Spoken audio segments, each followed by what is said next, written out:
Oh yeah. I Okay. like Might the be out of tune. twang. It does keep.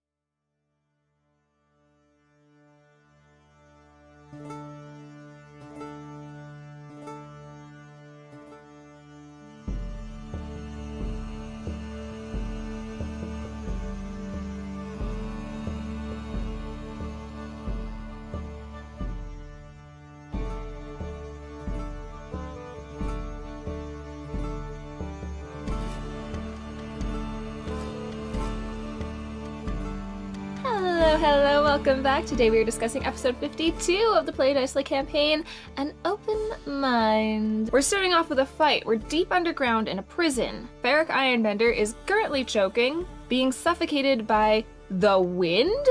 Abe breaks into his cell and starts attacking the wind, and we do eventually get it off of Ferrek so that he can breathe again. But there are more of these wind creatures than we originally thought. It is tricky simply because no one can see these things, and it's a lot of us just kind of swinging wildly around this prison. But in the end, we do manage to successfully save Ferrek and fight off all of these wind creatures. Near the end of the fight, a bunch of guards rush in because of the gunshots and stuff, and we quickly explain why we're there, but we're relatively well-known people by this point, so it's not a huge deal. Now, the reason we came down here in the first place is because we wanted to speak with Ferrek, but it doesn't seem like that's going to happen anytime soon. Ferrek is pretty out of it and exhausted and has not been breathing for multiple minutes prior to us getting there, so fair enough, he's going to take a hot sec. In the meantime, we go and talk with Baldain Talbrak again. With everything we've discovered today, and the more that we are finding the ways that this interconnects with other things that we have going on, the more that we are realizing that we need to bring other people in on this information. The hesitancy I think we have with telling people what we know is that we don't know who we can trust at the moment. We are trying to figure out a way to verify that Baldain is actually Baldain and not a brain taking over Baldain's body. And the way that we attempt to do that in this moment is by casting a Zone of Truth. We first have to warn Baldain that the questions we're going to ask him are going to sound insane. But he's luckily pretty on our side about this. So when we ask him with this Zone of Truth up if the brain in his body is the brain that he was born with, he seems confused, but genuinely trying to help. We ask him a number of these insane questions. Were you born in this body? Are you a creature that has taken control of this body? And everything that he answers leads us to believe that he is really Baldain Talbrak. But we don't super know how the brains would answer these questions. But at some point, we just gotta start trusting something, you know? So sure, we are just going to believe that he is who he says he is right now, and we explain the whole intellect of our situation to him. No one is ever happy to learn this information, but he takes it in stride relatively well. We agree that Ferrek should come back to the keep with us. Our keep seems to be the safe space we're using right now. And as Gideon points out, why would they send these wind assassins after one of their own members? You know, if Ferrek had an intellect devour in his brain, they wouldn't need to send these assassins after him. So we feel like he's probably pretty safe, even though we still have not had the chance to talk to him. But there are still a few more things we need to do in the city while we're here. Like talk to the rest of the Learned Circle and tell them all the same information we just told Baldain. So we head back over to Gath Pallenbay's house, where the rest of the Learned Circle is still gathered in place. And we again explain to the Learned what's going on. We tell them about the intellect devours, we tell them about the connection with Balesville and what happened with Hillip Row. And then, because it really is starting to feel hard to explain one without explaining the other, we do also finally tell the Learned Circle about this overarching quest that we are on. The Druids, the Void, the end of the world. And it does seem that the Learned appreciate finally knowing what it is we're doing. While we're here, Drac, the real wizard of the party, does decide to cast Locate Creature in another attempt to just see if any of our spells will do what we want them to do. He attempts to locate any of these intellect devours that might be within a mile of us, and his spell does come back with nothing, but again, it's hard to tell if that's because there aren't any here or because the spell doesn't work that way. After explaining everything to the Learned, we still don't really know anything. And as we're trying to figure out what our next steps are, Azariah suddenly gets a ping in their brain, a message from Charity Cozybug. And Charity asks us if we're at the keep. She's there, she wants to speak with us. It's just been such a day. We're like, Charity, no, please, there's so much going on. We're not at the keep, we're in Brulbar. And so Charity agrees to come back to Brulbar to meet with us, and we're hopeful that she will tell us something that is gonna make this investigation easier. Some way to protect ourselves from intellect devourers, perhaps? Perhaps some way to tell who has been attached to an intellect devourer? But we don't know just yet, because that is the end of this episode. If you are dying to know what Charity is going to tell us, as the rest of us are, you can join us next Sunday, July 23rd at 6 p.m. Eastern at twitch.tv/playdicely and hang out with us live while we figure out what the frick we are going to do about this situation. But that is it for this time, my friends. I hope you're staying happy, staying kind, and as always, remembering to play dicely. Goodbye!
Hi there, everybody, and welcome back to Play Dicely.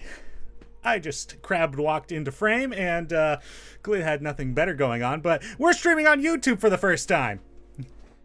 Yay! Super exciting. There are inevitably going to be some bumps and rough living as we figure out this new live stream platform, and but instead of rambling at y'all, how about we go on over and see the whole cast. Hello, everybody. What's up? Almost the whole cast. Almost the whole cast, that's Almost true. We are down a Logan today, unfortunately. But, yes, crabs. Thank you in the chat. So, as I just said, and as I'm sure you're aware if you're watching this live, we are now doing these live streams on YouTube, or at least we're going to give this a test and see if like it is the better thing. But yeah, I mean, any technological change, you know, there's going to probably be some technical issues or things that we just have to get used to. And of course, a lot of the features that we had on Twitch don't exactly translate over here. So There's a lot of like the rewards that we unfortunately just implemented. I don't think the emotes migrate, so there are a few things that we're going to be missing out on. But you can still interact with us in the chat. I've tried to transfer over a lot of the commands we had on Twitch, so I hope they work and that a lot of the coding isn't different. So, but of course, be sure to follow us on Discord as I try and type into this chat. Don't worry, Teni. We'll do it live, literally. I believe in you.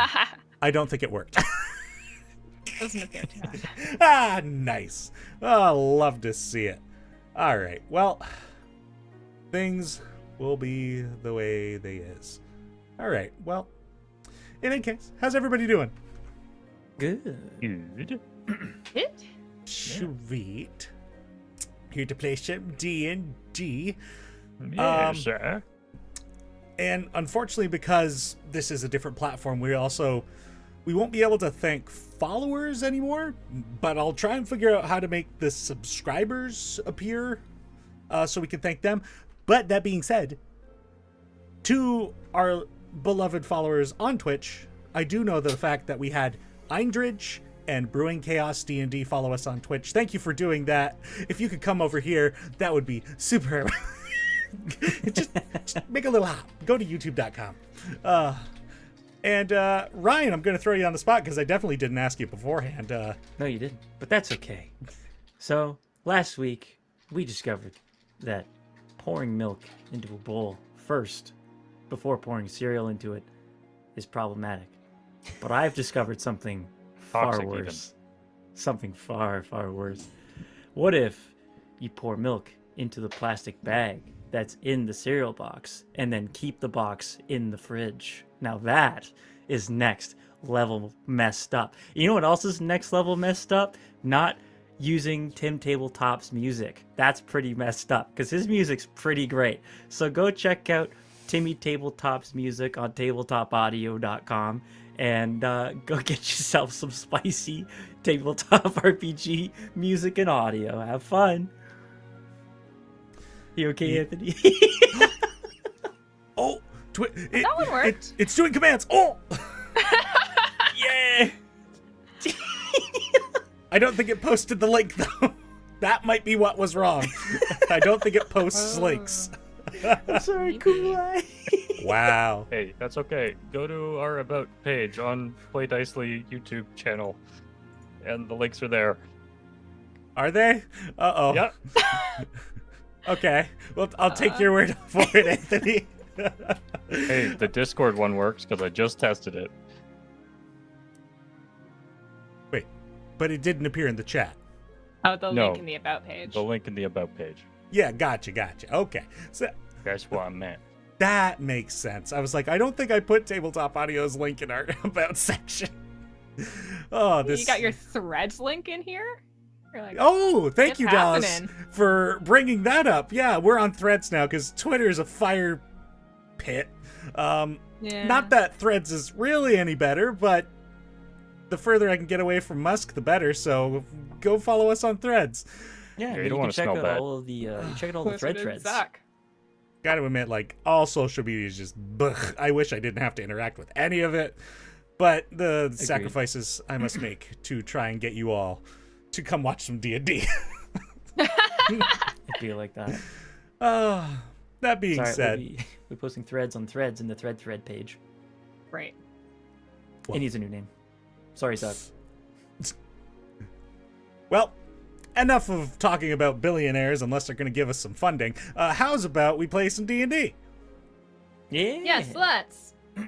All right. Please, can we have some D&D? You would like some D&D? Just one D&D, please. One little D&D. Just one. Nah. All right. Very well then. You're right. So, where we left off. The Seekers have saved Ferrek Ironbender from assassin air elementals. Unfortunately, Ferrek is not in a state for conversation after surviving the ordeal, so the Seekers were not able to interview him about what had happened to lead up to the murder of Learned Hillip Rowe. Learned Baldane Talbrack suggested that the Seekers take Ferrek back to their keep, as it might be safer until the Underhill prison can put in some additional protections. In addition to agreeing to this arrangement, the Seekers tell Baldane and eventually the other surviving Learned Circle members about what they've learned in their investigation, as well as their quest to awaken the Archdruids. With the two different issues of Balesville and the Void, and the possibility of a connection between the two, the Seekers will need to make a choice of which quest requires their immediate attention. But not before one Charity Cozybug sends a line of communication saying that she's at Smallkeep for a visit. This ends up with Charity having to return to Brulbar and meeting the Seekers at Frostjaw Tower, headquarters of the Arturian Knights. And we rejoin the Seekers now as Charity puts on a confident face and marches into the tower to commandeer the Armadon's office. So. Oh good, those commands still work. Oh, but it's in the 6th. Perfect. Chaos. So, the lot of you have followed Charity inside as she's puffed up her chest and, made her way like she was supposed to be there. And, as she wanders into the, Frostjaw Tower, the Arturian guards who are stationed there all know who she is, and they're, Grand Arcanist, and they kind of nod and prop up their posture. And Charity leads a lot of you up the stairs to the 2nd floor, where Baldane's office currently is.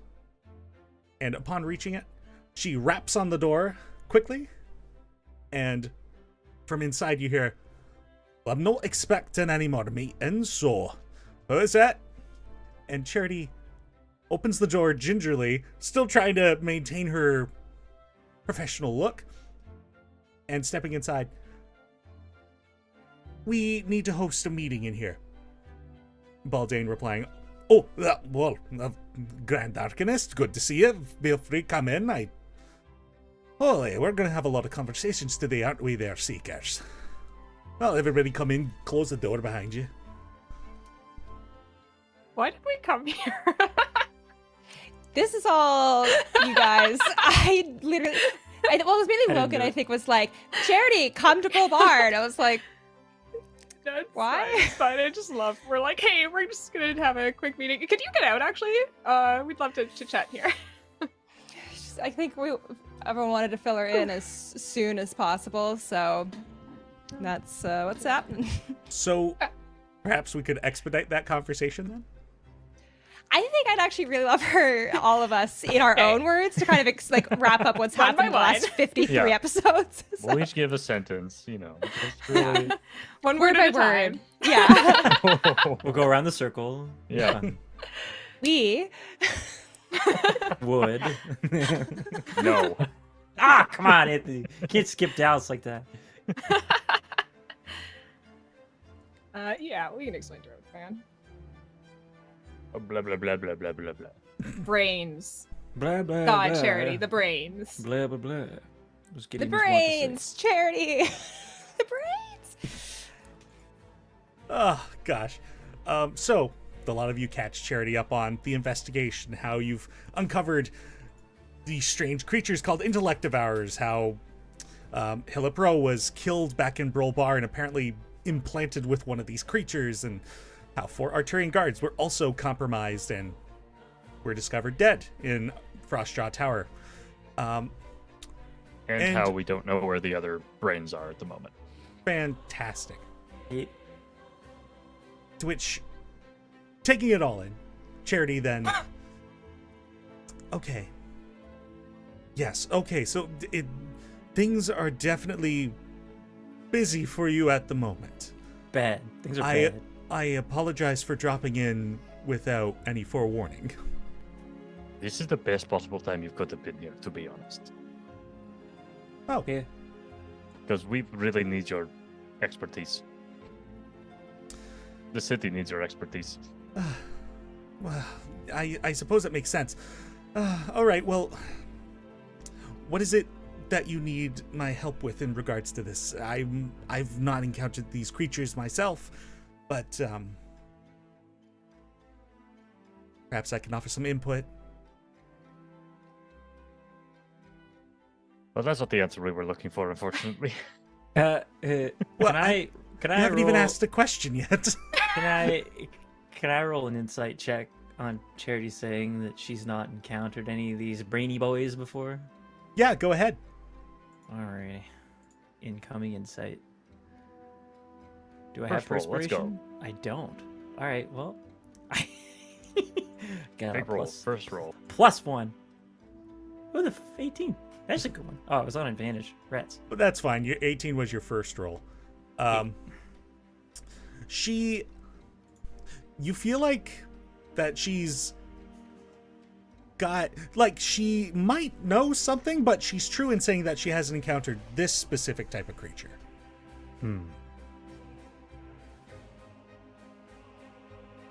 Swell.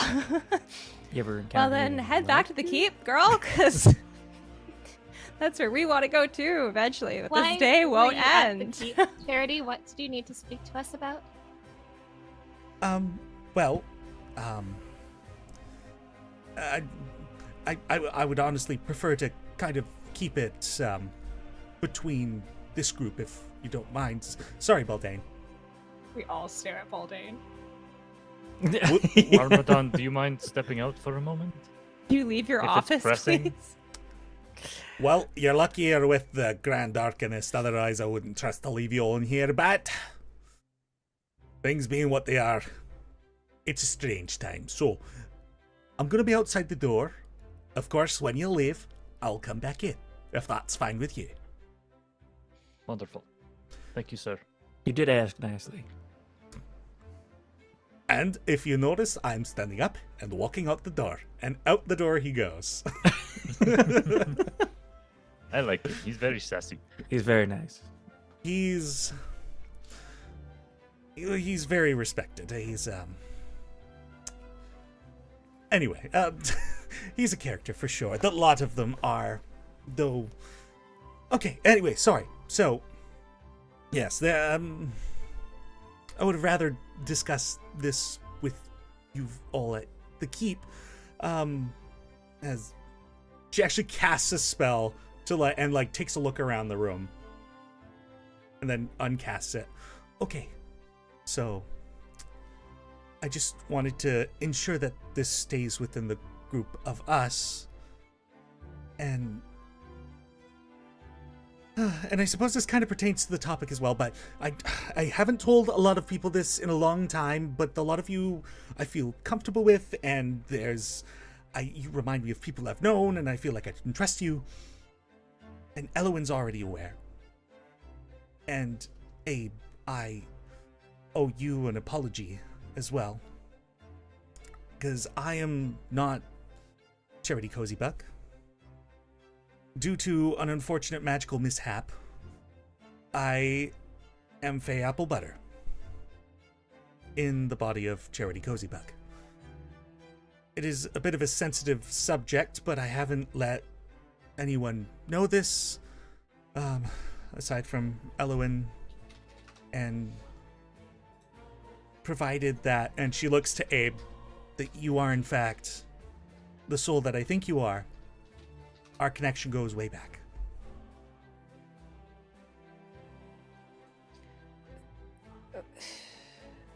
What?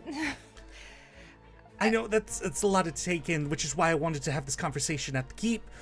It just feels a little more like we kind of delve into things a little bit, but I'll put that on the table, and if you want to ask me any further questions, perhaps we can save that until we're able to go back to the keep. Okay. Why now? Why is this important to me? Well, especially since now that I've heard what you've all just been investigating, but even before that, I just feel like things are beginning to come to a head, and I needed people to know things that they should know. I would have honestly preferred to have just told Abe alone, but I would have told the rest of you eventually, so I suppose I'd just peel the Band-Aid off.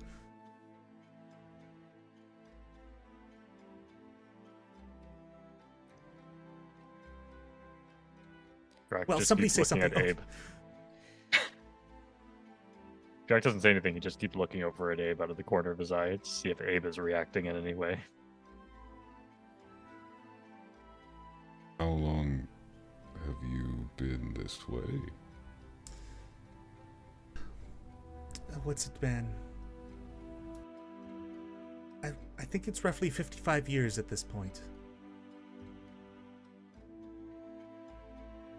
And what happened to Charity? Well, she ended up in a different individual's body. There was a lot of us that got swapped around, unfortunately, and this was due to Elumbrite technology. They ended up in a different body. Once we found the real Charity, they helped us reclaim Brulbar and with the abilities that they had at the time. And once we were able to establish the ascendancy, I wanted to help her reclaim this body, because I knew at that point I shouldn't be alive anymore. So I wanted to correct that. And unfortunately, it didn't. Salarmancy is now illegal for reasons. It is a dangerous type of magic that shouldn't be tampered with.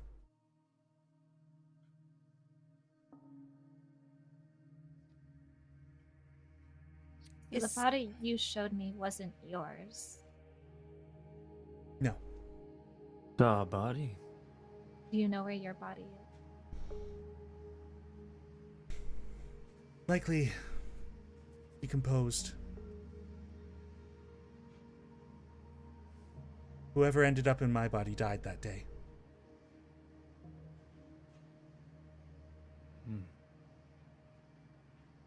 Was Kardrak part of that?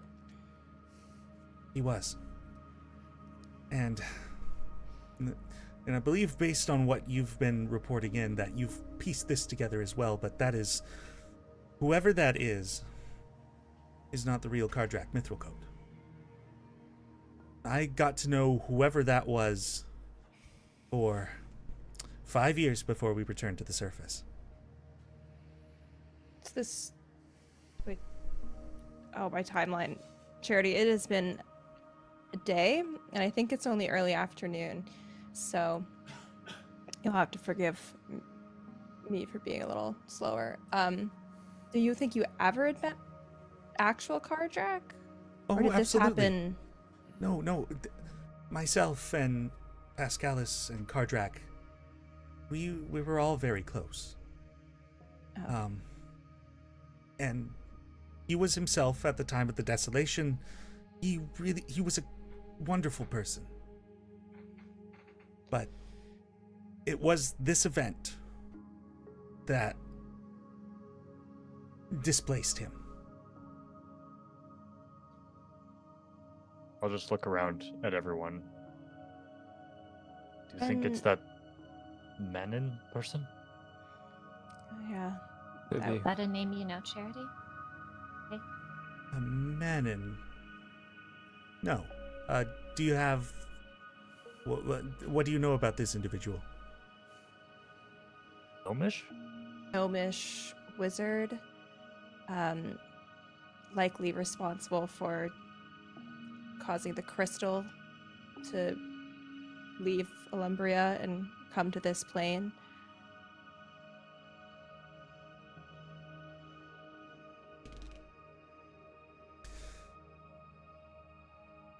I mean... I'm not familiar with the name, and I honestly gotta say there are a lot of gnomish wizards, but I am... It's interesting to know that a wizard potentially caused all of this, which I actually shouldn't be surprised by, but I'm not familiar.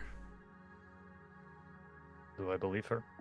Go ahead and make an insight check, or I suppose I can. Is that what you're gonna go at? What do I add again? +9. +9. Fat insight roll. Yeah, I mean, you kind of have to take her word on this one, unfortunately, because I believe she seems pretty honest. I believe he was short even for a gnome. Is that not what we saw? Yeah. So going back to that, he was rather short-statured for a gnome. That's the DM kind of putting in the information you remember. Yeah, I'm sorry, I don't know this individual. A shot in the dark. Just a floating lead that we're following. When this event... Oh, go ahead, Abe. What about any groups that would use a skull mask as a sign of rank, perhaps? It's a long story, but we saw an approximation of what this figure looked like, and he was wearing a skull mask.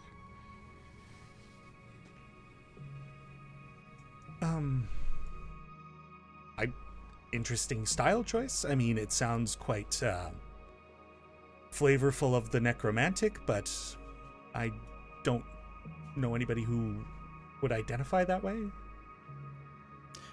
Excuse me for asking, but how old are you? At this point, one moment as I Sorry. pull up my NPC sheet. It doesn't super matter. I'm just thinking if she was born around the time of the desolation, Manon might have disappeared with the desolation. That's the last time we saw him. So she might have been quite young. True. Well, this... I don't know if you mean, like, me, myself, or this person, but... You yourself. Me, myself. I suppose combined all together, I'm about... Oh gosh, I lost track of... But roughly 350? Charity is 150. 2, I think.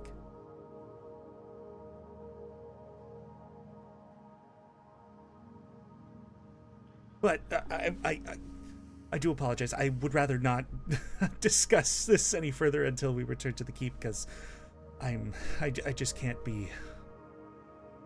I feel a bit more secure about the protections that are in place at the keep as I put them there myself. Very well. Apologies, I'm just trying to sort out timelines in my mind. Hey, Abe, the followers of Malden, were they ever, like, privy to wearing skull masks? Roll a check. As I don't know. do not have an answer. Sure, let's have you make a religion check. Sure.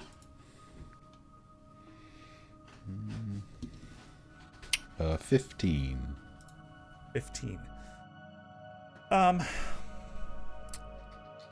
You're trying to recall any of the visions you had while you were sharing your body with the He Who Hungers and the champion of Malden, the ferryman.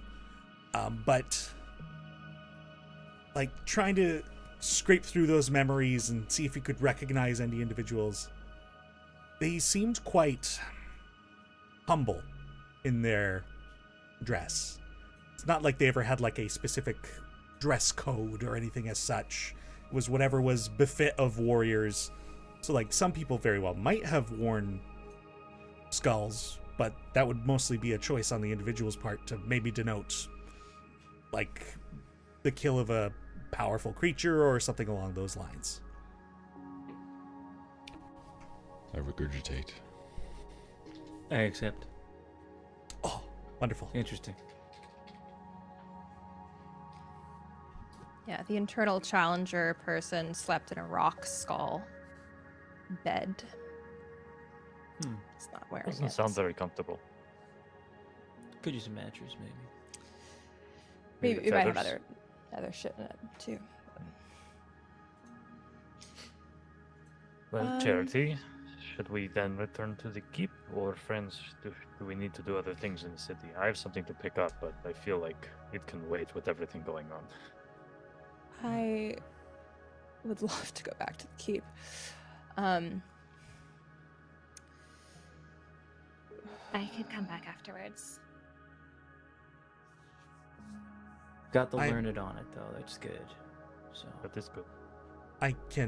I still also have the magical capabilities for the day to get us quickly back to the keep as well, so Well, some of us do have to take the train because we volunteered to take We have what's his Ferrek face. to bring Yeah, back.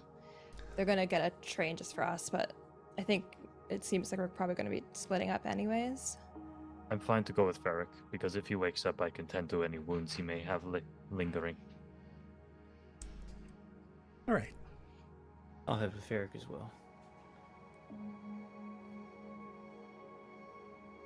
Few of us You have don't know. stuff in the northern part, right? I have to pick up my armor. It's finally Okay. done.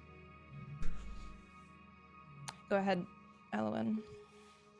I was gonna bring this way back around. Just Okay.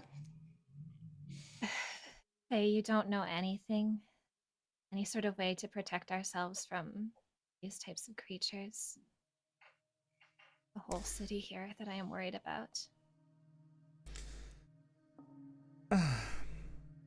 Well, such magic that would allow protection from this kind of thing. Based on what you've described to me, it is abhorrent in nature. Like, Alien. very much so.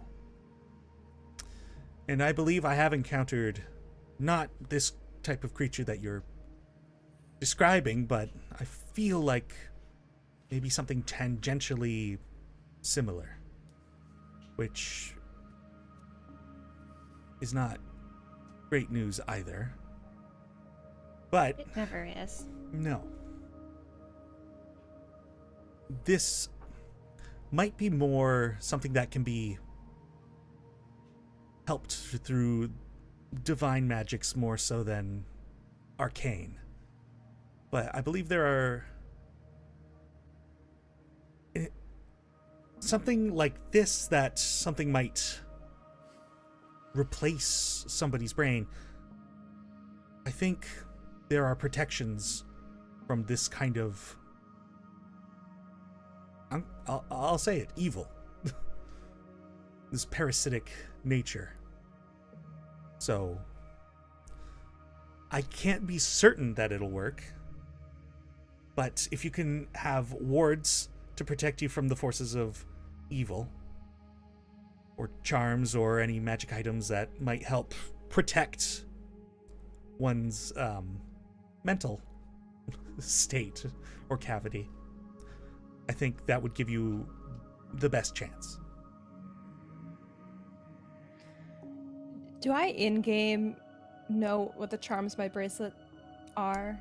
Like, did a guy give me like a little booklet or something? You know when you buy a mood Sure, ring and it yeah. has like a little piece of paper Right. that has all the colors. Yeah, I was gonna say you wouldn't know until you attuned to it, but since oh dear, our friend there, Eckhart. thank you. Since Eckhart was the one who made it, he would have been a bit more aware of what he created. So yes, he gave you like, these are what these charms do. I think once I've spent some time with this bracelet, I would be able to cast something like that once a day, but I don't think it lasts very long. So I don't know if that's really incredibly helpful, but Well, if you know the signs that these creatures might be around, or if you're able to discern a way to do that,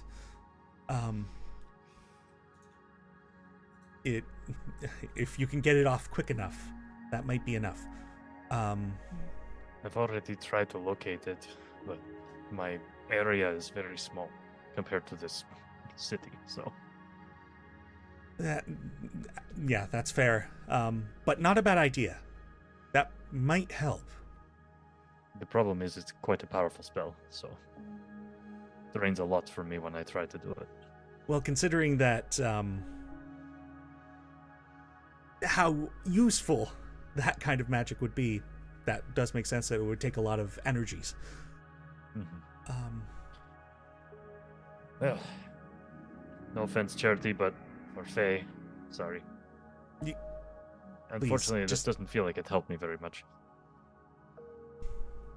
I'm sorry, it's all new to me as well. We'll figure it out. And please continue to call me Charity. Yes, ma'am. Understood. All right. Well, perhaps we can give Baldane his office back, and those of you who are going to take the train with Ferrek, I can go with those who are going to remain, and then we can all just pop back all at once. Very helpful. I Thank can bring you. the rest of us back also if you have other things. Either way. All right, very well. I'll open the door. And she opens the door, and Baldane's just sitting at a table nearby. She's like, all right, we're done in here. You can have your office back. Well, thank you. Much appreciated. Hopefully you had the good discussion that you needed to have, and I'll get back to work. Good day, Seekers. Good day, Grand Arcanist. And he goes back into his office as you all leave. All right. So, what are the order of operations? Who's going where? Who's picking up what? We can kind of speed through some of this, though I know there is likely at least one conversation that is going to want to be happening. Want to be or has to happen? Who I'm else going... is going with Ferrek? No. Shall we take Azaria too? Just okay, Oh, or Abe? sure. Unless Abe wants to go with Charity, or doesn't want to go with Charity. I just figured if anything's gonna happen on the train, Abe is probably a better option. Like, I'm not, like, I have full character sheet to defend Ferrek if necessary. Okay, cool. My character sheet was Alright. built to defend Ferrek. Once again, it's boy time. Yeah! Everything we've done together has gone exceptionally well. The boy train. Choo choo. We've never once had a blunder in our career. That is something maybe Gideon should talk about in therapy, but whether or not he really thinks that's true. I It's know, now not I'm true. confused, Jack. I thought you had to come up north to get your armor. Oh, I do have to do that, but maybe I could make it work somehow. Azaria The rest of us says, well, I could grab the armor and stay with Nell and Elowyn and bring that back Sure. for you.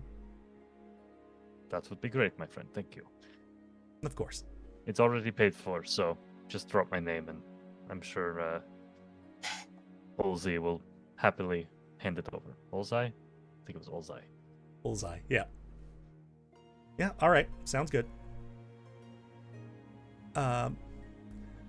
Nell, I might need your bag of holding to actually be able to carry it. Oh yeah, he's We're going to not be big. helping you. His plate armor.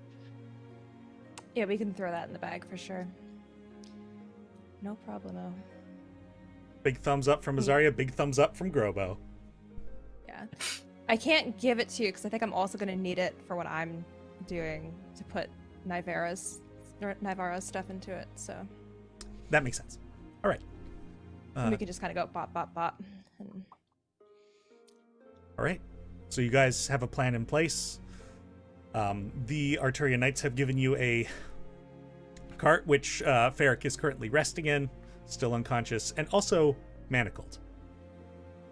Because he is still Okay. technically a prisoner. Yeah.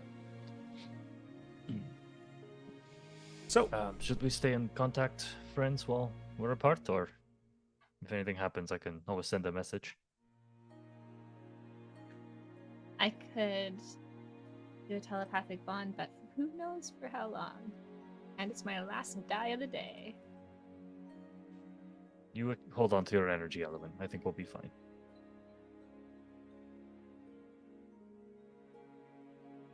Okay. We'll be okay. I'll keep him safe. We'll see you Remind soon, me before friends. we leave this city that I need to get one of those spell scrolls of that sending thing you do, because we really should have 2 of those in the party. It's a great spell. Yeah. I think I've Lots been of relying great- on you for it for too long. All right. All right. So it seems the party is splitting up. The boys are going with Ferrek back to the train to bring him on home. And the ladies and they are going about the city. The ladies. The 80s. That's a good team name. I like it. Yeah, that's good. All right. So, Drac, Abe, Gideon, the lot of you are able to load up onto the train. Ferrek is loaded on as well. You guys have a cart all to yourself, and it's already paid for. And you guys are heading back to the keep. The rest of you, which stops are you making first? Just I give me a mean- general order, and we can go through the operations. Where is the armor and where is Valoon? Where were we having our meeting? You were at the Arturian Knights Tower. So, okay, so technically, if you kind of want to go about it in a efficient manner, it'd be like get the armor, visit Valoon, get to Nivara's house. Cool. Sounds good. Right. So the lot of you go to D&R, quickly pick up this armor that is like chitinous blue and white. It's a very interesting set of armor. Kind of, as Gideon had just described, almost alien-like. And it definitely radiates magic. And a lot of you throw that into the bag of holding and make your way on to the Malej headquarters. And once inside, what do you do? I'll just go up to whoever like the receptionist is and just ask if Elowyn is in. Yeah, the Magister is in. Hey, you can head down to the hall, take a right. He should be in his office at the moment, I think. Thank you. Mm-hmm. And Down a lot of our you, way. walk your way down the halls with where your footsteps echo on hard tile floor, and find your door with the frosted window with the name of the 2 Magisters on it, and knock on the door. And opening up, of course, the sandy blonde-haired Valoon. Oh, hi. What's up? I'm sorry, that's a little informal. How can I help you? It's all right. Can we speak? Yeah, come in, have a seat. Is Dazius? Is that his name in here? Dazius is actually not here. Normally, he's the guy that answers the door. Right. We can all head inside then.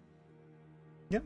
Do you want us to be in here for this? We can wait outside if you want some space. Actually, might be nice if you did wait outside. Not a problem. Right. So, the 2 Close of the you door. have a seat, and... Alright, so... is everything alright? No. No, things are not all right. But- We spoke, or Drax spoke with you yesterday about Philip, his death. Right. Well, we've been investigating it today, and things are more. Things are crazier than I think we anticipated them to be. Okay, what could possibly be so crazy about all this? Must be Well- pretty serious. Yes. It appears that there are creatures in the city, at least 5 of them, perhaps more, that are consuming the brains of bodies, taking them over, puppeting them, with no real way to discern who may or may not be puppeted by these creatures. That is what happened to Hillip and at least 4 of the Arturian knights that went with him. But they've all left their bodies last night. We've been speaking with the Learned Circle today, and I believe they're going to come ask the Malesh for help. Okay, that would make sense.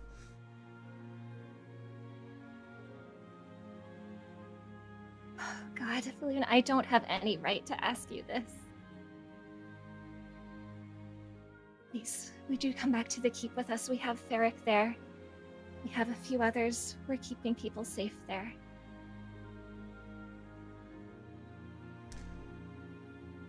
It's dangerous to be in the city. We don't know how to protect ourselves from these creatures. We don't know where they are. Now, firstly, I want to say I appreciate your concern. Secondly, I've sworn to protect the people of this city.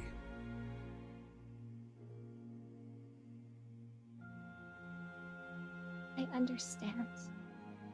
I do. I understand. Elowyn, I'm going to reach out and kind of grab his arm. I have lost every single member of my family. Every single one of them. And I have you back now. I cannot lose you again. We have a study. You could do work from the keep, but it will be safer there. We need help trying to figure out how to protect the people from this. And you could help. Just somewhere safe. Make a persuasion check with advantage. Famously good at persuasion checks. Oh, dude. God damn, this story. The dice love me sometimes. There's a moment where Valoon is like not making eye contact with you and just seems to be mulling in thought.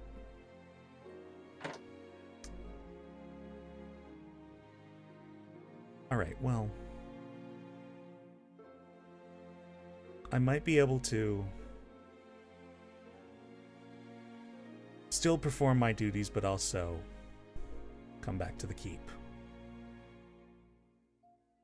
And he gives you a hug. Just, I'm so sorry that. I'm sorry. I know you don't owe me anything, and this is too much for you to ask. I know it is.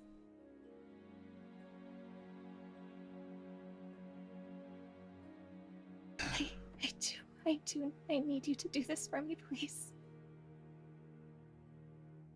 I hear you, and I'll comply to the best of my ability.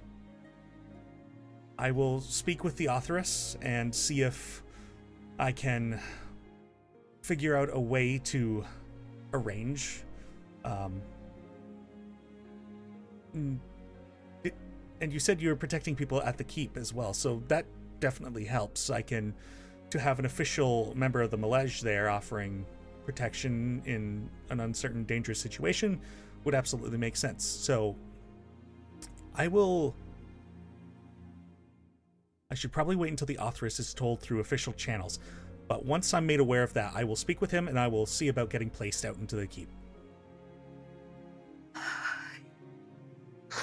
Thank you.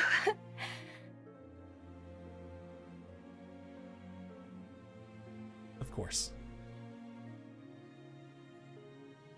It's nice to have family around. This is crazy times. Yeah. I don't know if I miss the Battle of Brulbar more, or if was like, at least it was straightforward. No, it hardly seems fair. The way things keep piling on top of each other. All right, well, if this is all as dangerous as you're making it out to be, you stay safe too, and I'll let you know when I have an official answer. But I'll do my best to get myself positioned out there. Do you have a way of communicating? I'm sure I can figure it out. Courier. I know it's not as fast, but... A bit more magically, but okay, yes, of course. Yeah, my, it would be handy, but that's not really my area of expertise, is that divination-type magic. Or is it transmutation? You know what? I couldn't even tell you. I don't know how to do it either. I was just saying I have to figure this out. It seems we both have the same problem then. Out of character, I just realized that your frame says Azaria. Yeah. Fine, we're pretty much the same.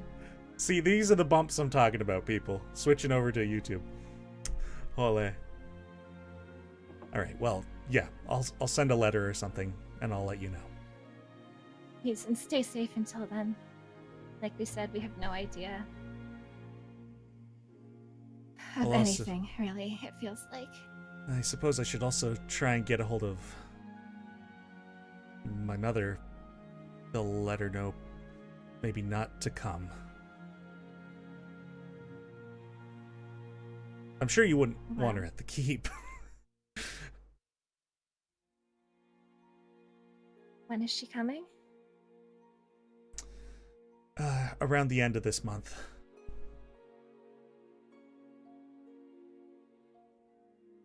A Wilder may be safer for now, but hopefully we can figure this out.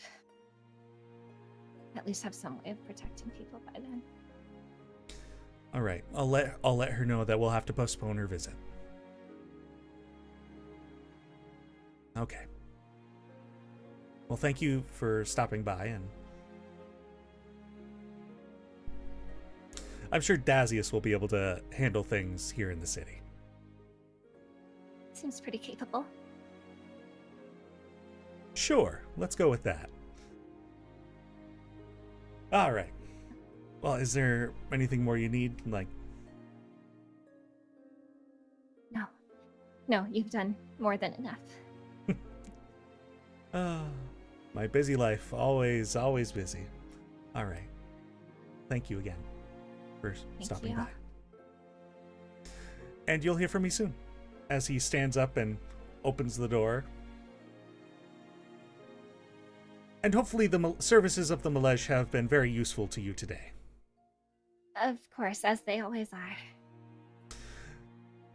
All right, take care.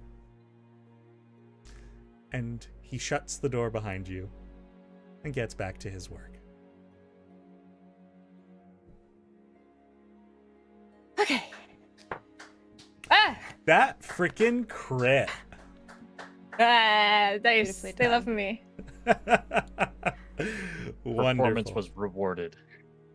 You come out into the lobby where myself, Charity, and Azaria are having a heated debate about dragon chess rules and about a law, like a rule that Charity knows from like years ago that's since been like outlawed, and it's a real mess. It's getting It just spicy. It absolutely busts the game. Like there's no point even being able to play dragon chess anymore if they. Listen, But sorry, I I know underst- there are a lot of Puritans when it comes to this game, but it's the point of the game is to have fun. I understand you're trained in your tactics and all, but if you win without fun, what's the point? Expertly said. Oh, hi, Elowyn. Oh, welcome back. How do we never stop talking about this? It just comes up naturally. It's ingrained in the culture. Mhm. Okay. We are good to go here. Balloon will be joining us later. Excellent. I'm glad to hear that. Onwards? Yes. Oh. Let us go. actually, if you don't mind, I'm going to stop by and the authoress's office, and I'll catch up. Okay.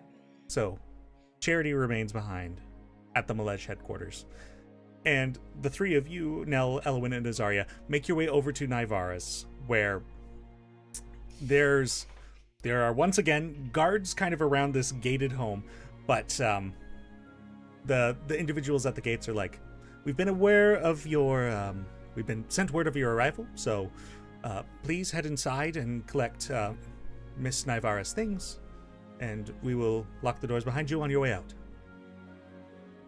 Thank you. And so you're allowed into this lovely home. Like, it's a little big for just two people, but like there are plants that have been taken care of and are like kind of placed strategically around the home, like shining, polished, like tile floors, marble, and there's a lot of windows that just allow a lot of natural sunlight into this place. Like almost well, French style, I guess. Makes sense. Almost gives you a vibe of like that cafe you guys went to back in Valenbridge a little bit. Kind of Art Nouveau-y, like very organic shapes and whatnot. But a servant inside the house leads you to where Nivara's room is and gives you access to the room. It's cute. The room is cute. The bed is fluffy. It's like it has its own like little vanity table with a nice mirror that is just elegant in its frame. The room colored in a way that is reminiscent of sunshine and honey, like light yellow accents. It just feels like a warm, safe space. Also a little bit messy, but aside from that, it's cute, it's charming. I'm gonna really put you on the spot here. Can you describe some knickknacks? I gotta know. Absolutely. So like on a dresser that is, it's kind of like Baroque style. So the like all the furniture is like real fancy and has like very detailed like wooden pieces and frames and finely crafted like drawer handles. Like it's all very lovely. Some knickknacks that you find around the place are like jewelry that is more for show than it is for wearing. You find little like craft pieces that you'd probably find in a market, like on the topic of dragon chess. They almost kind of look like they would be pieces for a game, but they're they're carved out of wood or they're carved out of stone, and it's almost like she was like, oh, I don't know how to play the game, but these are adorable, and so took them from whatever game they were from and just added them to a shelf. She's got like a few different hairbrushes and combs. So she's you get the sense that she's very interested in her hair and kind of maintaining that. Yeah, so those are a few of the knickknacks. Thank you so much for indulging me. I take all of the combs and brushes. Presumably they're all useful. I wouldn't know. As someone who always just has their hair braided back, I'm like really stressed about like what the crucial stuff is. Presumably she has a million pillows on her bed, and I take as many as I can because she razzed me about my lack of pillows. So I'm just like opening the bag and just like cramming them all in. I get all the useful stuff, but then I spend like 5 minutes, just kind of trying to figure out like what other things I can bring that will maybe like make her feel more comfortable at the keep. Yeah. Right. Fantastic. So you finish packing up the necessities for Nivara. 25 pillows. Marvelous. At this point, even before this crew gets back to Nivara's place, the rest of the crew, it's only a half-hour train ride. You guys make it back to Smallkeep. Get off the train, and a few guards from the keep have come down to meet you to assist you with getting Ferrek up to the keep, and they ask the three of you, so should we bring him down to the jail cells, or do you have an idea of where you'd like him put? Let's give him a guest room or something. Gideon, one moment. Oh, never mind. Please identify yourselves, my friends. My name is Ferrek. I'm a guard of Smallkeep. And my name is Marielle. I am a guard of Smallkeep, originally from Valenbridge. Do I recognize them from the keep? Yeah, they're from the keep. Okay. Just want to make sure. Nah, don't worry. All right. Sorry for cutting you off, Gideon. Please. Of course. No worries. We will probably set him up with a guest room. Though he is technically a prisoner, we'll try to make his stay as comfortable as possible as he is in recovery. Very well. We'll have guards stationed outside his door, and we'll see Read my about...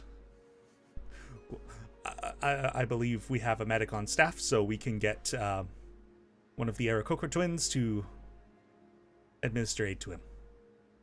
Very well. Wonderful. And we'd like to know the moment he comes to, as we need to have a conversation with him. Very well. We will alert you when he is conscious. Much appreciated. Thank you. And the How's your lot day of you...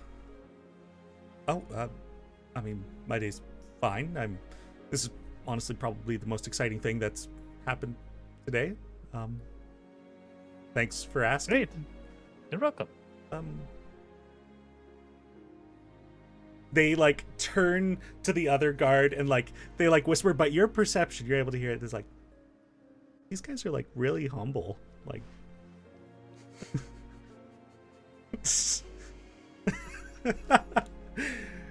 back at the Nivara and the Kualanthri household, eventually Charity shows up as you guys are just finishing collecting things, and Charity's like, all right, I am back. How are things? Got everything together? I think so. Hopefully. All you grabbed were combs and pillows. That's all she needs? I know. I said I grabbed the other stuff. I grabbed useful things too. It's just like that was like stuff, extra stuff, so that she feels comfortable. I got clothes and things. You know. I just also grabbed all the pillows. I don't know.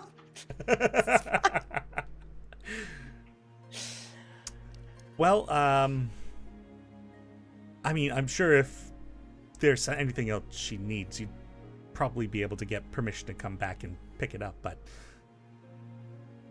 I don't doubt that you were thorough in your collecting. Well, if we're all ready, we can let the guards know that we're done here, and I can teleport us back to the keep. Unless, Elowyn, I have no preference. Your way is faster.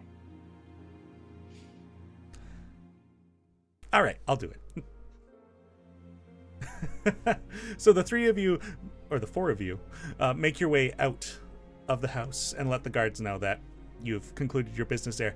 But Charity's like, do you mind if... Well, I'm going to use magic to get us out of the city, so do you mind if we do that in the front yard here? Oh, yes. Whatever you need, Grand Arcanist. Thank you. And she goes about conducting the teleportation circle ritual. Well, not ritual, but the spell. And after a short amount of time, a lot of you are teleported back to Smallkeep. You find yourselves Finally. in the We were in Brulbar for so long. I'm so stressed. you find yourselves in the entry house, so to say. It's like high vaulted roofs, almost feels like a bit of a stable, though without any horses here. It's just kind of spacious. And there's a gentleman in here who's like, oh, right. Charity, you did mention that you were coming back, so hello again. Hello, Seekers. This dwarven guy who's just like chilling out in this room. Well, all right, don't everybody talk at once. And he hobbles his way out the door. Open the gate! And you guys hear the main gate between the outside section and your guys' inside section opening up, and you guys are allowed back in your keep, where you find your 3 other companions. Glad to see you all made it back. Yeah, no trouble. Alive, one piece. Ferrek's been put up in a guest room for now, under watch of guard, so whenever he wakes up, we will know. How'd your chat with Valoon go? Good. He'll be joining us also. We'll need to set up another guest room. Very well. We That's got Ferrek wonderful, in a Elowyn. guest room. How many guest rooms we got? We gotta take stock. Oh, We'll make it work. we'll make it work. As I recall, this place has quite a few rooms, so I'm sure you won't run out of space for 3 extra people. Indeed. All right. I'm gonna go say hi to Monty. Sure. Shall we reconvene somewhere in a little bit? Perhaps downstairs. And also, you should probably have the tours of the place stop for a little while. Yes. Ooh, I'm going to go check in with our major domo. All right. I'm gonna go downstairs and check out the living area. It's been a while since I've been here. Just kind of get some memories. Yeah, and of course, like I said, when you're all ready, feel free to ask me more questions. Yeah. Okay. Oh, Wait, did Faye live here as well? the Exemplars, Faye, Pascalis, and Kardrak. Sick. Well, I know which one was her hair room. Gotta go ask her. All right. As she walks away, before we split up, just gonna wait for her to get out of earshot. I'll say, so we trust Charity, right? Yeah, I do. We don't have If much we choice. can't trust her, I don't know who we can. Part of me wants to, but the other part of me says we should do that zone of truth thing again. It's probably not a bad idea to do, just Just to check. kind of in general. We need to do it for anyone now that's coming into the keep. And where did Yes. we land on our major domo? Because I'm not I think sure. we decided we trusted him, but Well, we should check him. We should check. Well, we've already zoned a truth, Monty, but we didn't ask him if he was a little brain thing running around. I Which is think we need to fair focus question. on the people who hold influence more. That's Yes. true. Well, a That brain makes thing is sense. a brain thing. We gotta get rid of him. Right. But like, I think our major members of staff wouldn't be bad to do, because if we're a target, that's a good in. So, I think as the current leaders of this facility, I think we need to give a version of events to our staff and about how more people are going to be here and like what we expect and kind of what's happening, just so that everyone's on the same page. Are you willing to give that information now? Sure. I think part of it will be that like that we're going to be zoning, like doing the zone of truth on people, and if anyone's uncomfortable, like then we'll give them like a paid leave of absence or something if they don't want to, but they kind of, it's a requirement now because of what's so unknown. That makes sense. But I can only do it one more time today, so I think charity would be the best option. Yeah, well, like I was thinking, like starting tomorrow, we can kind of start doing it in batches, sort of thing, and just start like, It's Well, an true, area, yeah, right? It is an area, yes. yeah. So, Alright, so if you're going to go talk to the Major Domo, and we're trusting him for now, just tell him to gather like all the heads of staff in the dining hall tomorrow morning, and I'll address them then. sure. Should we have this information be spread though before the end of day, so they don't all go back to their chambers? I think we should at least zone of truth the Major Domo today, and then we can trust them, and then we can see the information out through the Major Domo. We can lump him in with charity. Yeah. I think that would be the way to do it. Yeah. Yeah. Alright, I'll have And- him meet us down in the meeting area, All right. which I definitely know where that is. I don't know if we have a specific meeting area. Like we have Uh, like the entrance Great Hall. do we have like a wart room somewhere? Yeah, there was a war room. Let Did we me take convert you it guys into over. a meditation chamber? Maybe. No, that was a shrine. Let's take you guys over to the map. Thank you.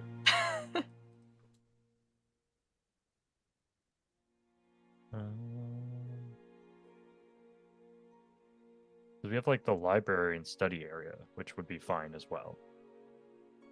Yeah. Yeah, I can Yeah, use a study. Yeah, let's just do that. Okay, cool. Just, All right, so I'll go find our Major Domo.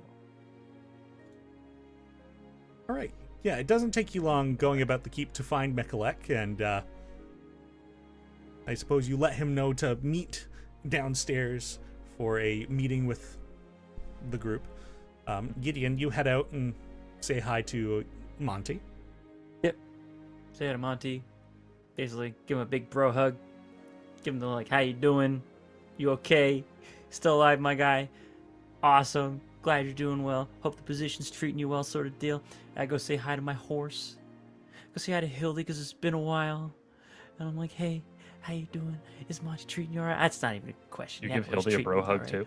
I give Hildy a horse hug. Hildy gives And, you props. I give her horse props, and I'm like, psh, psh, psh, that's what's up. And your hand snaps in half because of the horse's kick really hard. Yeah.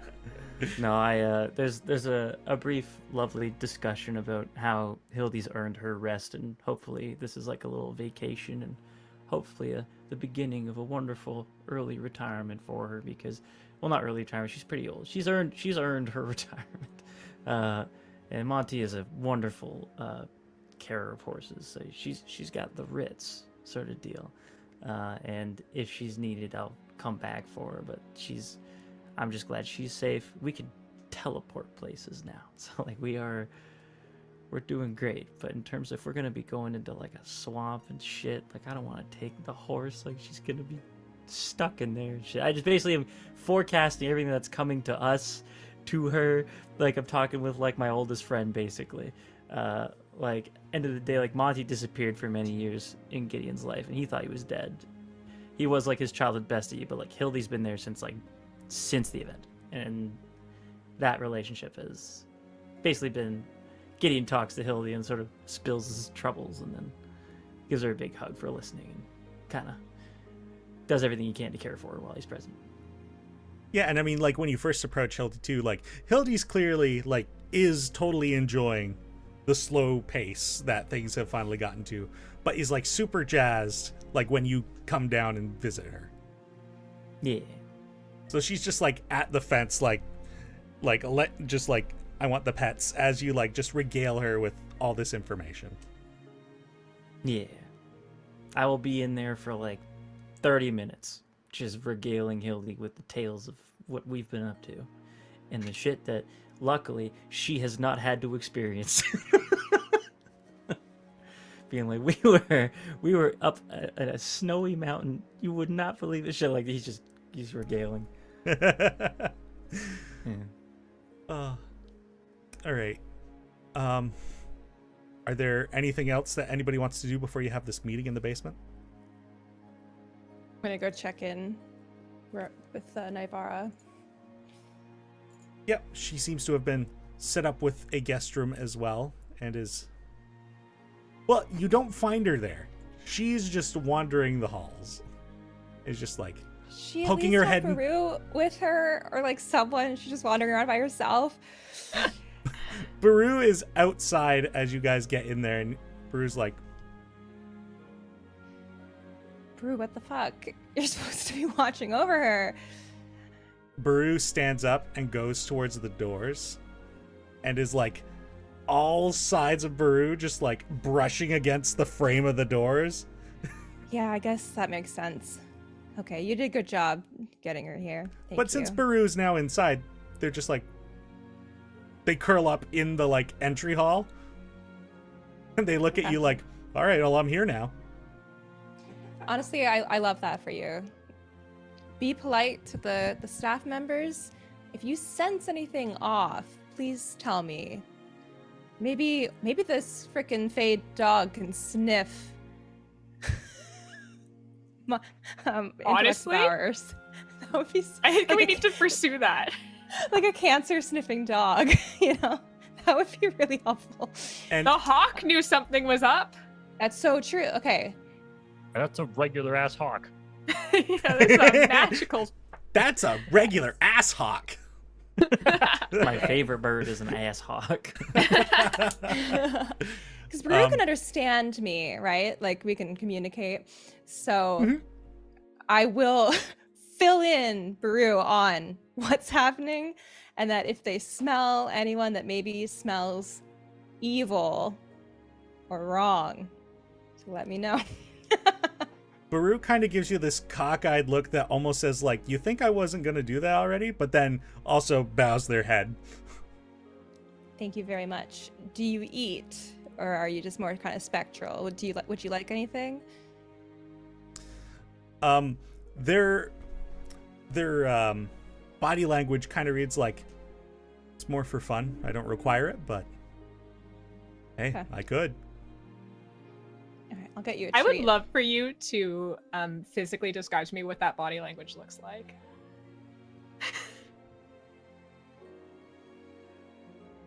I imagine it's No, like you're the right, I got way. That was really good. I got it all from just that. Yeah. It's like the way that like I feel like it's like, I don't know if it's like dragon lore and multiple things, but of like how they communicate via image. I feel like it's like image and like feeling. It's kind of like that. And I'm like, I gotcha. All right. Okay. I wander the halls and try and track Naivara down. Yeah. It's not a huge amount of time that passes by the time you actually find her, and she's like poking her head into like every single room in this place, like, what's in here? Like any room that's not locked, she's gone in there and she's looking around. Love that for her. All right. Hey. Oh, hi, you're back. Yes, I have your stuff too, if you would like it. Thank you. I left my room in quite a state, so sorry about that. That's okay. At home I sleep with all of my siblings, so a clean room is never something I've ever been in before. So. How many siblings do you have? 'Cause I met the 5. one here. I am 5. so sorry. I am so Nice. sorry He's- about that. I mean, he's kind of funny. He is really funny. And of course, I do love him. It's just sometimes I feel like if I don't introduce him to people, I just don't know if they're like really know what they're getting into, you know? But yeah. Well, I gotta say, I'm a little jealous that you have a sibling. yeah, I guess I wouldn't know what it's like to not have just kind of, honestly, without them, I wouldn't have had any friends as a kid. And I really wish I just hadn't said that out loud. So, I mean, that's okay. I still don't have friends, so. you have me and the rest of the Seekers. Well, I recently have friends. Yeah. Yeah, I guess I can unpack then. If did you already put all the stuff in my room, or? No, it's just in the bag of holding. I didn't know what to do with it. That is so cool. All right. Well, now you got to show me how this works. Oh, it's literally the best thing in the entire world. I'm very happy about it. Here, I'll like start walking with her back to the room. I think like once we're there and it's like a bit more private, I'm just gonna be like, I'll start like taking like just cushion. It's kind of like that scarf in the sleeve magic trick. It's just cushions coming out of the bag of holding. But as I'm doing that, I'll just be. I did want to actually apologize just for the stress and the mess of today. I feel like I got very overwhelmed with everything that was happening, and I didn't necessarily handle it well, and I want to keep you safe and keep your trust in me, something that I've earned, and I'm afraid I may not be able to do that. She walks up to you and tries to interrupt you by placing her hands on each side of your face. I just freeze. It's okay.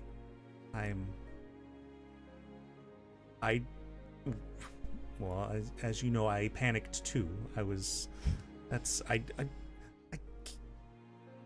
don't know how anybody would have stayed composed in that situation.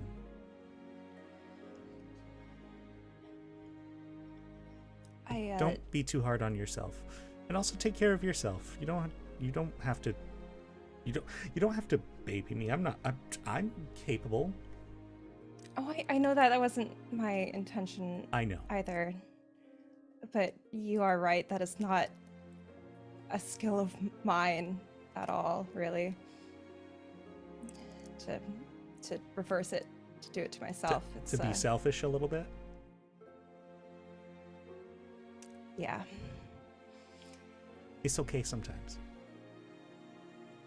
People keep kind of hinting at that, and it's got a little foreign to me, but I'll keep trying. Also, I can't believe you brought all these pillows! And she just jumps on her bed. Yeah, I thought you might like that. Well, I'm glad that you're here, despite the circumstances. I hope you have fun here. I don't know if there's anything fun to do. If you want anything, just let me know. Like is there anything you'd want to do while you're here? I'll come up with something, I'm sure. I'm still kind of adjusting to the situation, but was my mom okay? Seems like she is for now. Okay. She said she's going to write you a letter, so hopefully that'll come through in the next couple of days. Well, that'll be nice. This is so weird. Yeah. To be outside of the city and have my mother know about it, it's so different. Yeah.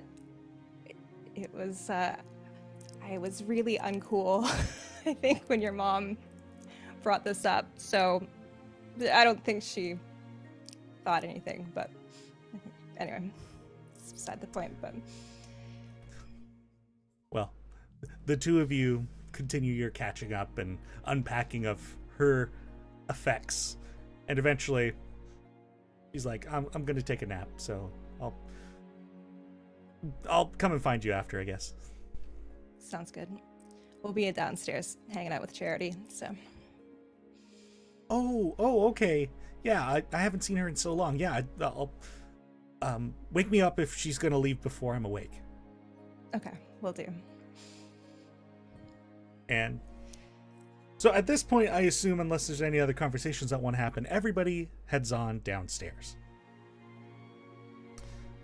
And also, along with Mikolek and Charity, and Azaria's there too. And Grobo. All right. Robo, you don't have a secret way of knowing if someone's brain has been taken over, right?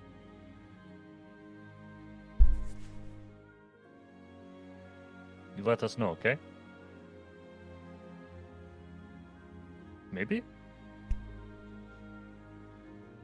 I don't know what that means. Oh, you want us to knock on their heads? Grobo gets it. Yeah. Okay. Look, I don't know what to do. I'd give Grobo a dab. I dab him up, just like give him props. I don't know what the hell to do.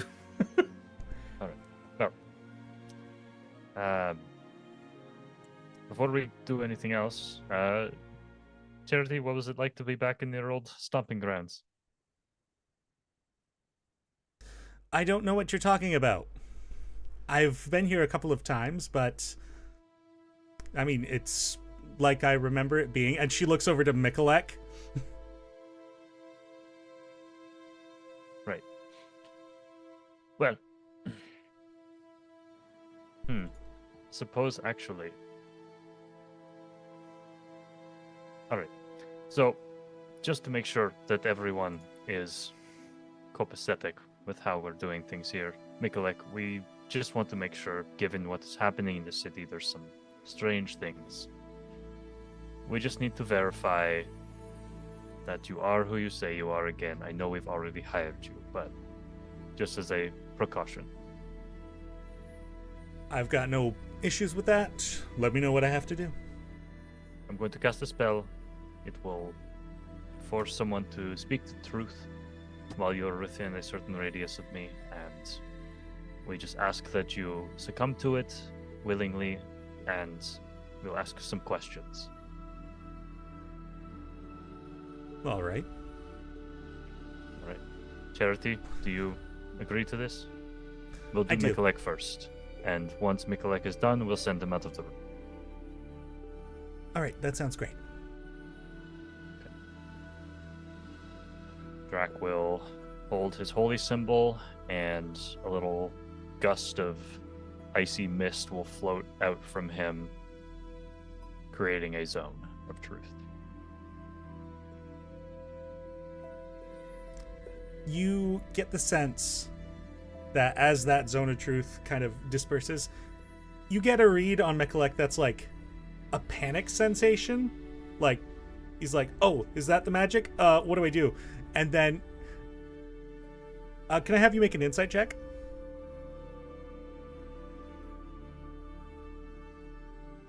Uh, 12. So, you get the sense that this isn't like him inadvertently trying to ignore the magic, but he panicked and didn't know he activated the part of his brain that was like, resist, but he fails anyway. Okay. Cool. And Charity? And Charity lets the magic through. Okay. Cool. Great. So I will ask Mikolek the same questions that Gideon asked Baldane before.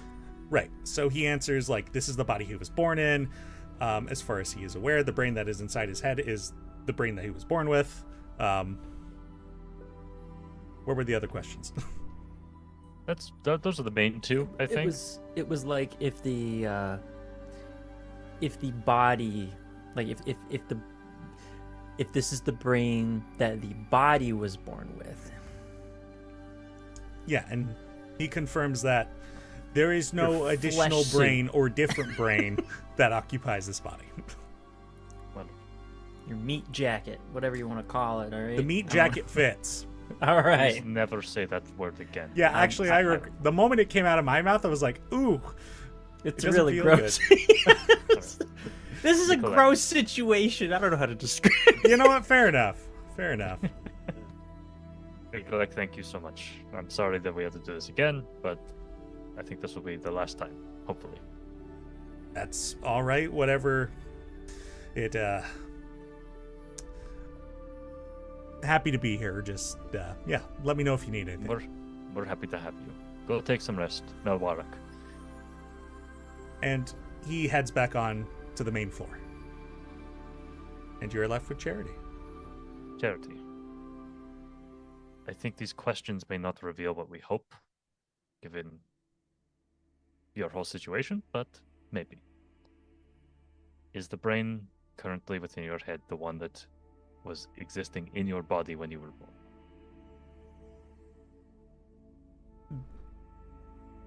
When you say you, the brain that is in this body is the brain that belonged to this body before I ended up in it.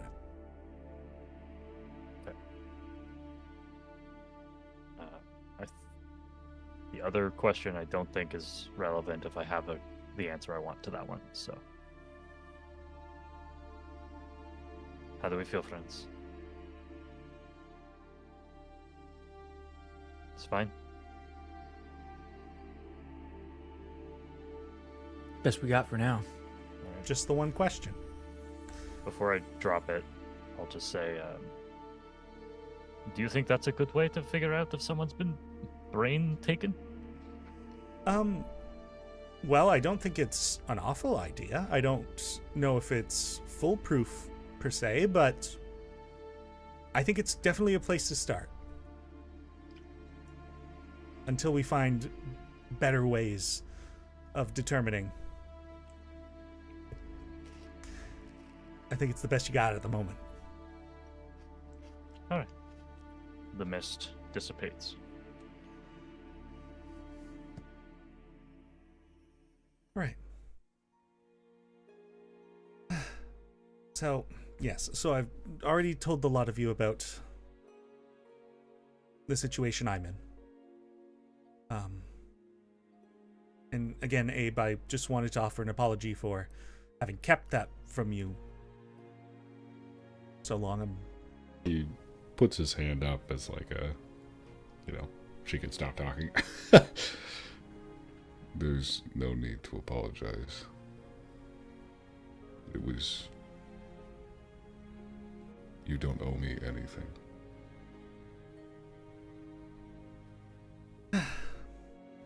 Yeah, you're the same. Thank you. But, otherwise, did anyone have any questions about that situation? I trust that you'll keep this information close to your heart.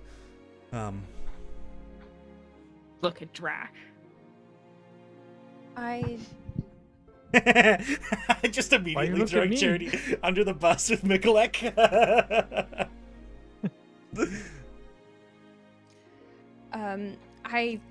I just have a clarifying question because the timeline is confusing me. So, when everyone was in the city Starshire, that's what it is. That was everyone in their right bodies? For most of the time. The last Okay. 5 years before the Battle of Brulbar was when this situation arose. When did the crystal shatter? I think it's been 300 years. Oh, you mean Oh. in Starshire. Sorry, my apologies. Yeah.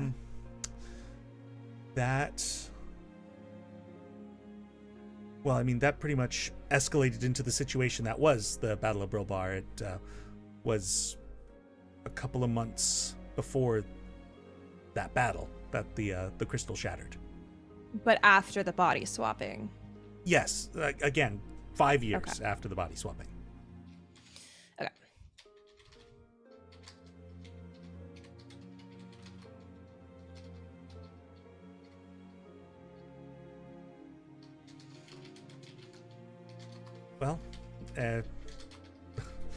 This seems What a are our lot. next steps here then?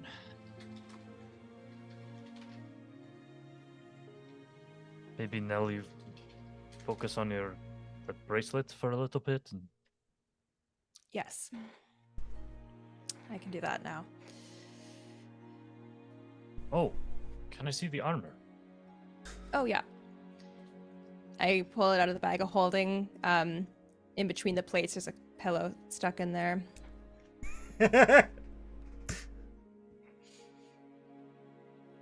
Wow, that's incredible. Well, That did looks- a great job. That looks awesome.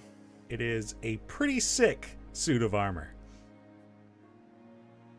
Elowyn, do you mind just running your eyes over that and letting me know what it does?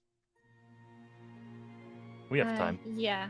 Yeah, you're gonna have to put it on the ground. There's not a chance I can hold that. Yeah, I'll like lay it out. You want me to Alright. identify it? Please. I sure can. Ah, Take your time, be thorough. I will take 11 minutes exactly. That's the perfect amount of time. got him.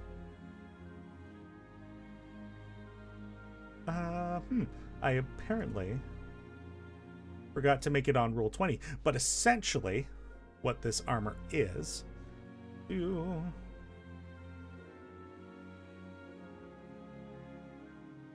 So the benefit that this armor gives, it is a plate mail armor, so 18 AC, but it also offers resistance to fire and cold.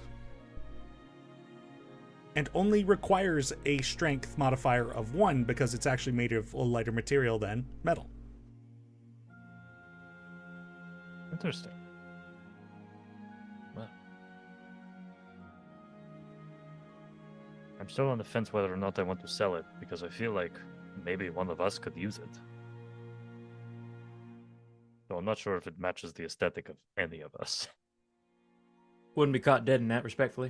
It looks very cool, though. I mean, you Yeah. couldn't wear it even if you wanted to. Don't lie to yourself.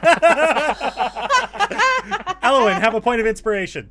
Holy Nice! shit! All right, that zone of truth still up? Jeez. Damn. Man, bet you wish you'd been wearing that armor when you took that burn damage. Yeah. Gideon, have a point of inspiration. And that that one was a pity point for Yeah. getting dunked on so brutally. Yeah. Elowyn did such a good burn that you both got inspiration. Hey, Jack, I you mean- can turn off the spell, by the way. Like, Oh my yeah, God, it, I'm so it, sorry. it dropped like 10 minutes ago. It's not active anymore. Oh, it's No, that I true? think I still feel it. Oh no, it's still going. It's still going for sure. Jeez. Yeah, if that armor is gonna like help us, I don't give a shit about aesthetic because we've got bigger things going on. So It's fair. Yeah. I mean, having resistance to that kind of element would always be useful, I think. definitely. Yeah. I don't know, Abe, would because this armor is made of organic materials, would that be able to be integrated? Probably not, right? Respectfully, my new armor is better. I didn't make it. I know. It's your thing. It's your item. I can't wear it. I wasn't really listening because I was typing. It's just plate mail, but it has the element thing. Yeah, Sure. plate mail with fire and ice resistance, or fire and cold resistance. Well, for the time being, I can I mean, put I it on could an... take it because Yeah. I'm currently wearing plate mail that doesn't absorb elemental damage. So Because my other thought would be to sell it to get a ton of money. that's true. Is I there anything else we're believe planning Eckhart on said we- buying? I mean, it'd be good to have some more cash. Because like I Never still have hurts. plenty from everything. Well, for the time being, I'm going to display it in the keep on an armor stand. Okay. Big noise. You've even got Perhaps, an armory vault kind of room, so. Mm-hmm. perhaps a soldier of ours that performs exceptionally well can be granted this armor as some kind of like a title, I guess. Yeah, Originally, I was going to give it to Buzz, but that's not going to happen for obvious reasons. We'll figure it out. He's stubborn, but we can figure that out. Yeah, we'll see. Anyways, next steps. What should we do? No. Rest. I don't know. Hey, Drag. I don't know if you have any means. I don't know how your relationship with your gods is working right now. Maybe worth meditating on that. I don't know if you have any like communication with Malden or not. Sorry, Fishdock. Sorry, there's so many gods now. Yes, I don't know. Mine is apparently 5, so Yeah, so it might be hard to get them all on the line. yeah. But if you have any means of reaching out to them and seeing if there's any aid they could grant you with our predicament, I could do that maybe tomorrow. sure. All I know is I leave those travelers' blessings here and there. Sort of my means of reaching out to Equinbach. Hasn't steered me wrong so far. I think faith will go a long way in these times. Maybe. Don't know. Just And plus, I need to practice meditating. This shit is hard. all right. We can do some more tonight. All right. And any and all are welcome to join if they wish to try and clear their mind from this mess we're in.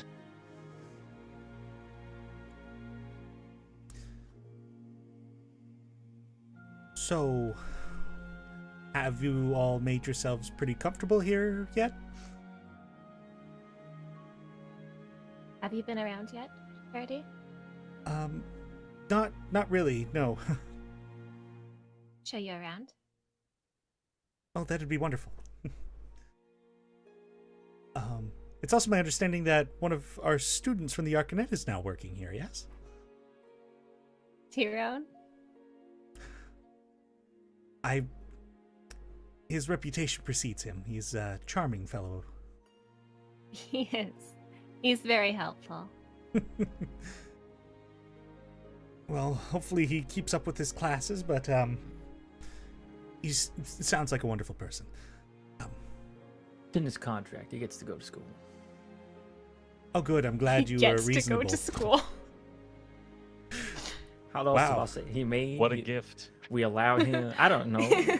We give him leave. I don't understand. All right. In future, if you ask for any recommendations, I'll give them a warning that maybe it's not going to be the best working situation. What? What? Beware, you will Cool. sell your soul to the Seekers. No, you won't. Oh. No, you won't. I can sell a lot of things, but not souls. I'm not I that jest. powerful. Yeah, let's. All right. Yeah, I would love to take a look around and see what's still the same or what's changed. Show her around. If she's into it, if she wants to paint a brick on my wall, because that's a thing now. So.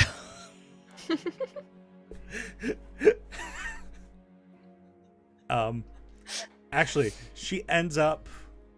they end up taking a look in your room, and that had previously been hers. Yeah, cool. So she is You- absolutely jazzed to paint on your wall. Oh my god. Yeah, feel free to do whatever you want. This is yours first, so. The brick she paints is a bit more abstract, kind of like fades of colors into other colors, and then it's a calming like few shades of like blue to red to green, and then kind of goes over it with like spiral designs that are almost whimsical in like a lighter yellow, and it just really pops on that background. And as she finishes up, she's like, that feels good. I think that's done. It's beautiful. Thank you so much. thank you for allowing me the opportunity to do that. That's I don't really do anything fun anymore. It's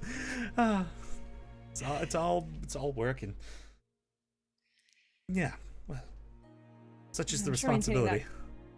Yeah, the balance is not easy, but What if you ever wanna balance? It's only one end. yeah, no. If ever you want to just come over here and just be a little silly, that feels really weird to say to someone of your station. But if you ever want to come over here and be silly for a couple hours, we can facilitate that, I think. I think I would enjoy that, actually. Cool. Thank you. And after a time of showing her around the place, and Elowyn, you show her your room, and she says, well, actually, this might be the best time. Do you mind if you and I have a conversation? Yeah, of course. So, in addition to letting everyone know about my situation, I did also come here with a gift that I think would be helpful to you in more ways than one. And from her own pouch, bag of holding, she produces this cloak. It's like a light gray in coloration, and on the back of it, it has like runic symbols. Like one main runic symbol, and then kind of along the edges of it, there are more of these, and they're all kind of like a dull, dark gray. This was a gift to me from a previous student of mine. And yeah, like I said, I think this would be useful for you, and I think very informative. It does require a moment to get in touch with it, so if you'd like some time to attuned with it, I can give you a moment.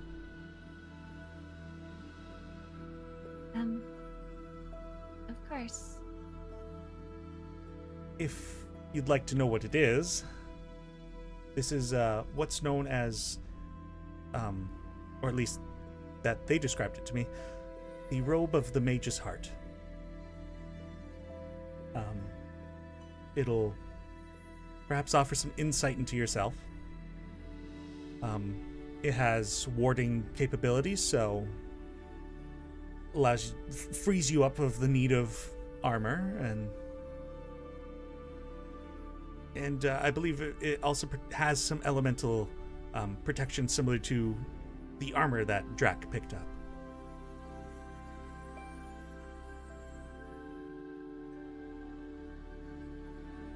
You're just giving this to me?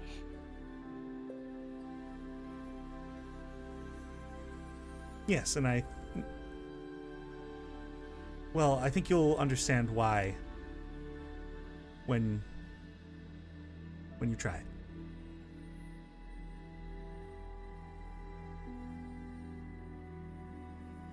A little ominous. Oh, wizards, we're always cryptic. We only say what needs to be said. If we give too much away, there's no fun. That's how I get my silliness. Okay. Well, thank you. Of course. So, unless you shoo her away, she's actually just going to kind of like vibe with you and maybe chat about like the day and stuff. Sure. I will have to unattune, I guess, to my current cloak. To reattune to this one. Really, while we're talking, I so would love to talk to her about how to create extra dimensional study spaces, because people keep using mine and it's driving me mad. Now, it's not an easy process, and if I were to try and do this now, I would not have the time, because it's like casting repeatedly over the course of a year, and it's, you know, some people are like, oh, magic, it's so handy, you can build things in an instant. Well, if you try and build magical things, it's a little more time, or just as much, but you end up not only creating the frame, but creating the volume, so to say. It's never as handy as it feels like it should be. Well, I mean, I'm glad to have the space now that I have it, but at the time it was like, oh, this again. But if you're willing to put Well, yourself through it, it's Maybe someday. it does end up being worth it, I think. After 45 minutes or so,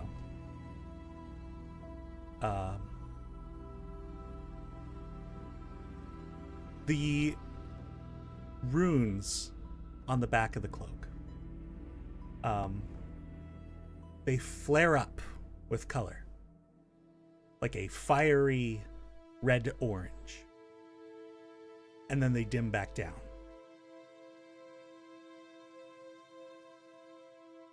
Well, the cloak's yours. What's so special about this? It revealed the mage's heart. It said that you are a good person. There were other possibilities for it to glow. Yellow for an uncaring person. Blue for a cold person. But this cloak tells you that you have a good heart, and I feel a lot more secure in my judgment of you.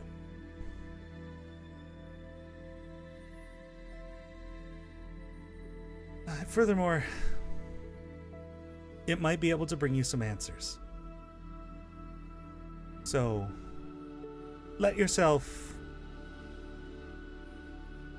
accept the guidance that it brings. I know it's, once again, cryptic wizard things, but it'll all make sense. And I don't think it'll be too long before it does.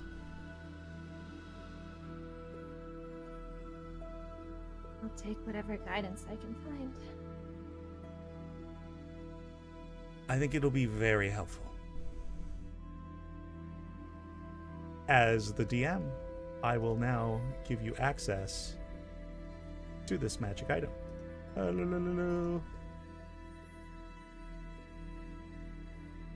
Alright, that should now appear in your magic items section.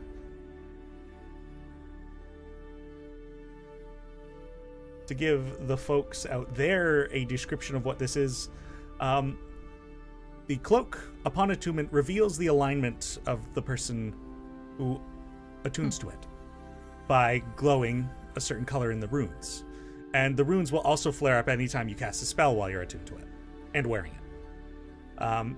Your AC becomes 15 plus dexterity modifier, and you gain resistance to the type of damage that corresponds with the alignment. In this case, this cloak offers you fire resistance.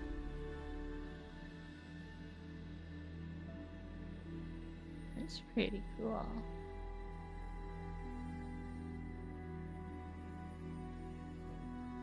And there you are.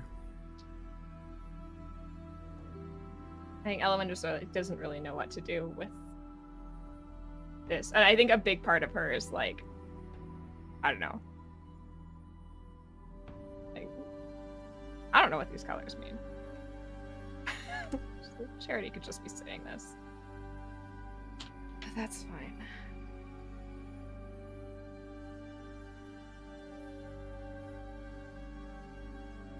I sense a little Thank you. uncertainty, but I think if you don't take my word for it, perhaps a second vote of confidence will help you. Again, more cryptic wizard gobbledygook, but I'm terribly sorry.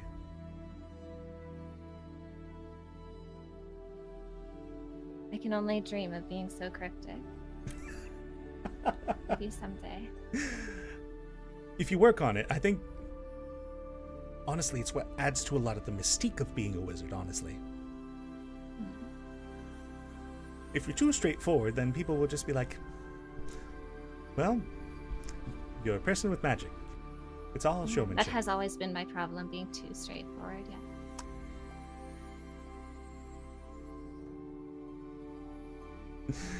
Oh. Elowyn, I hope this cloak offers you some protection while you're doing what you need to do. Certainly helpful. Yes, thank you.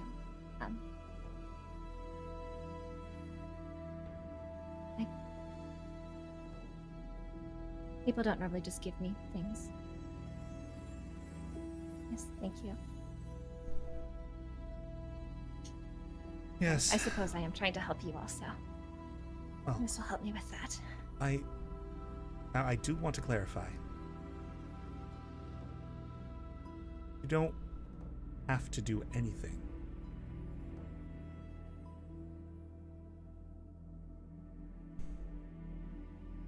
I don't know that I can do anything, so we'll cross that bridge when we get there. That is a respectable enough answer. But I just want you to know that I'm not expecting anything.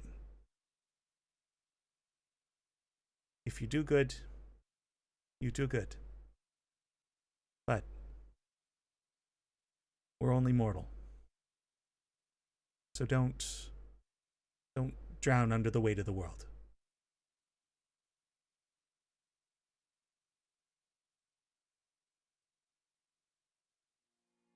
We'll do what I can. In any case, Nivara's also here too, right? I haven't seen her in so long. Yes, around somewhere. I'm sure you can ask Nell. She'll know. All right. Thank you. And I, again, hope that cloak serves you well. And yes, I'll hopefully stop by for more visits. You're always welcome. Thank you. All right. And Charity leaves you in your room and goes to find Nell to see where the heck is Nivara. And yeah. And Charity ends up, when she's able to see Nivara, she does end up wrapping up her visit and returning to Brulbar via means of teleportation. And is there anything else anybody wanted to do that night? I would just remind, or maybe ask Charity to see if like she has any tomes or something that she could look in her special office about brains. Yes, I'll keep an eye out and see if I can learn anything more specific.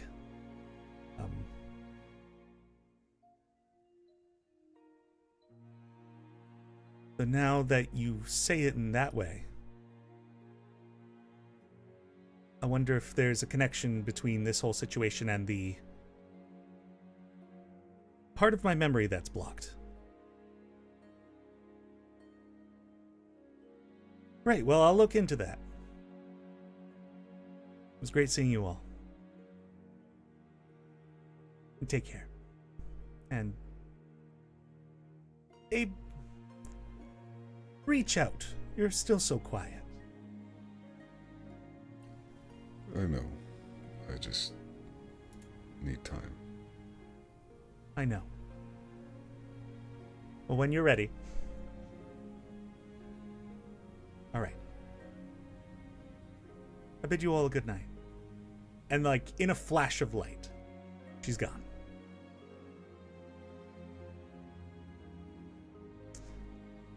So, you call it a long rest? Nell, you've clearly had the time to attune to your bracelet. Hell yeah, let's get in a fight. Just kidding.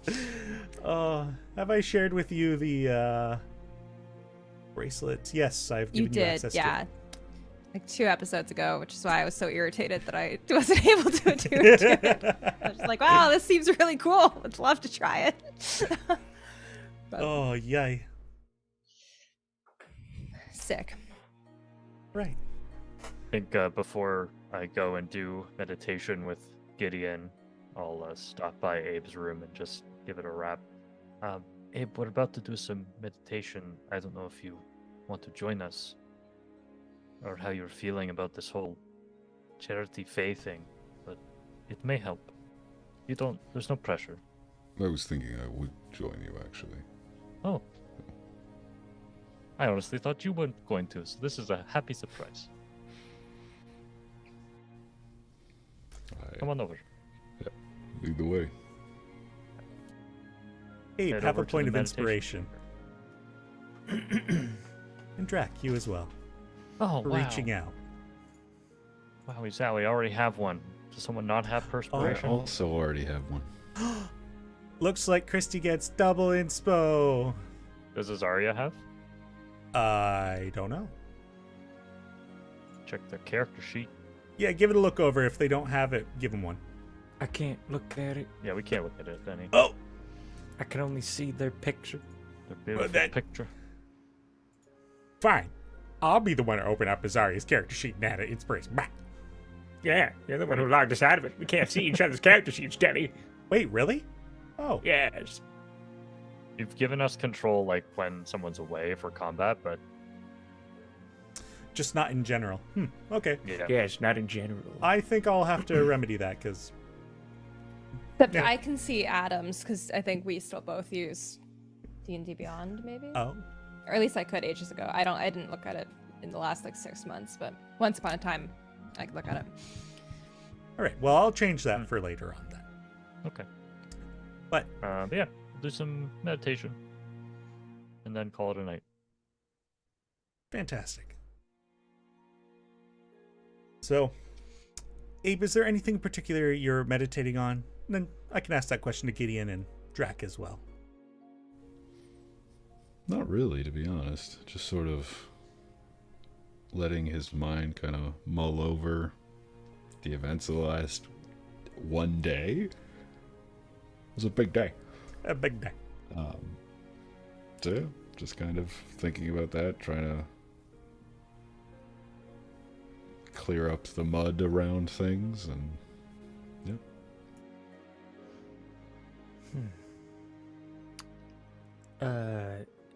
Gideon will be meditating on the recent happenings as well, but it will be also focused on attempting to move forward.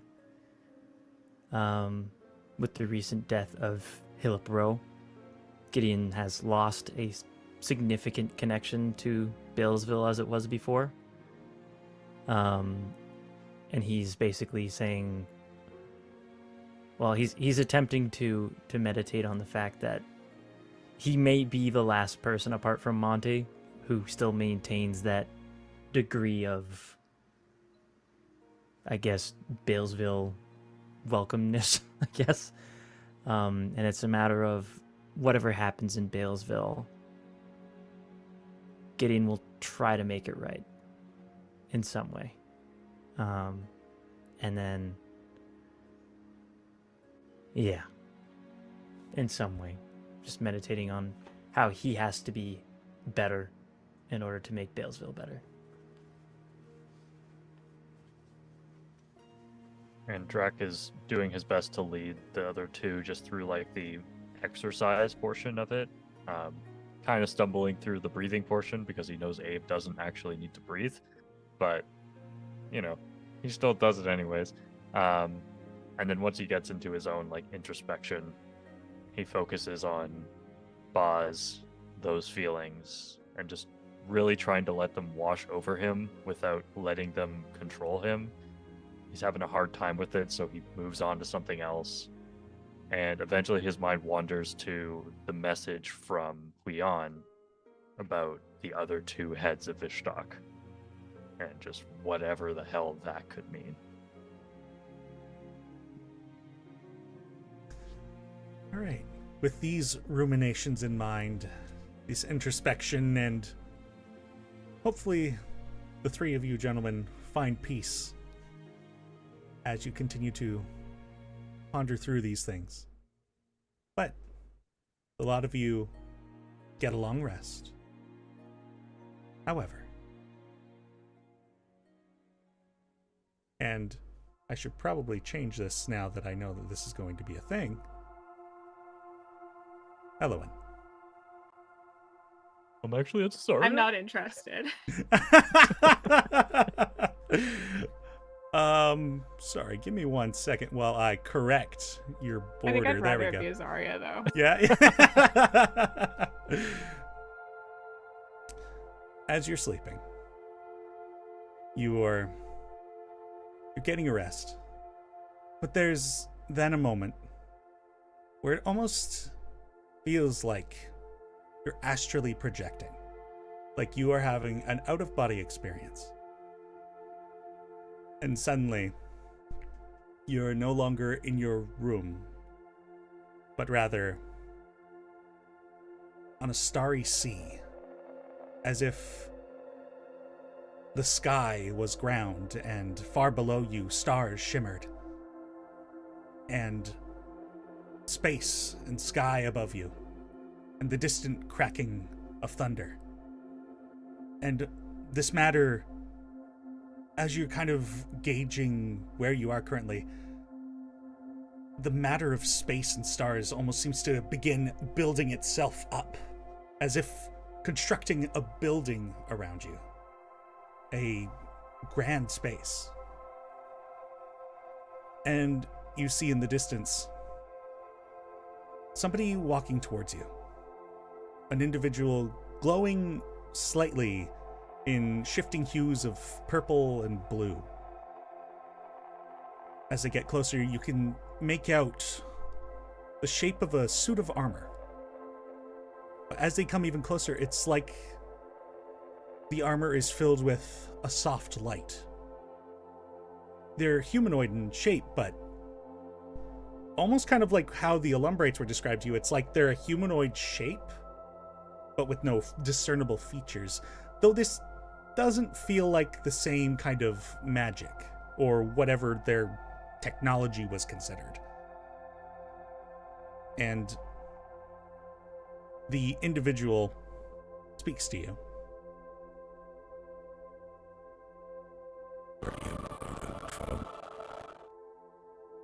I cannot understand a word you just said. Yeah, that didn't go as well as I thought it was, so I'm going to turn one thing off here, and let's give this another try. Elowyn? Who are you?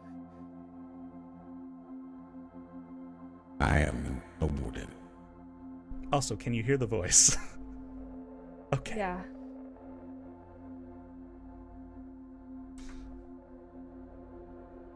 The individual I serve is totally neglecting the next to speak with you. Oh, I really can't, though. Understand or speak with them? I can't understand what you're saying. Very well, we will not use this voice. Oh, Kublai can. Well, unfortunately, it doesn't serve us well if the actors also can't understand the script. The script. The words I being can said. kind of, but not well enough. I am a warden for an individual, and they've sent me to collect you. No. No, I'm not interested.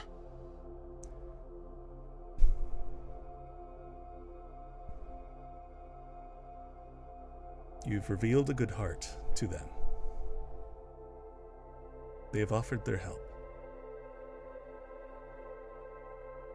No, I've gotten help from your kind before. I don't need help.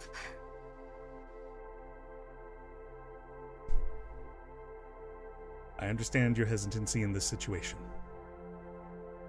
I was once mortal as well. You might know me under a different name.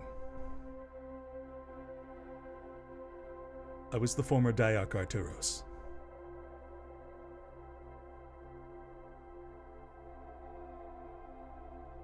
What?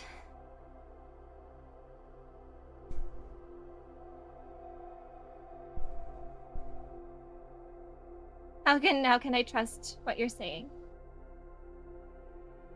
It is a valid point. But the Arquette has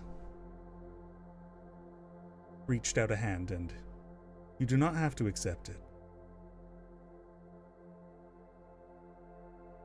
No, I'm pretty sure I've done this exact thing before, actually.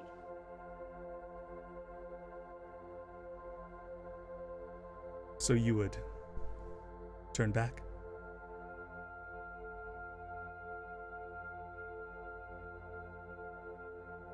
How can I trust you?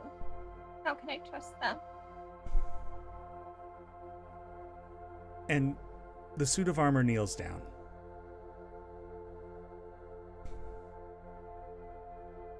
You've clearly been hurt. A lot. I am sorry for your pain.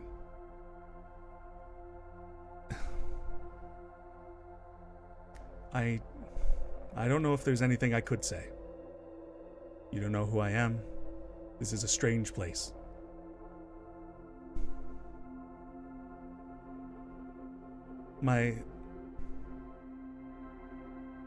The only thing I could say to you is, we only want to help. Words. A word is all. No deals. No trade. No servitude.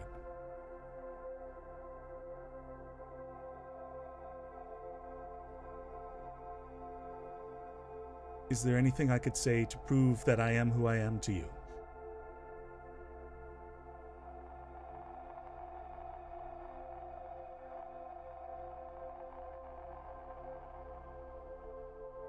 No. Then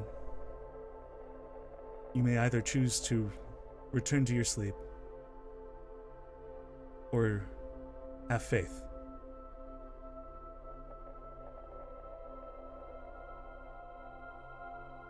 Just talking. Just talking.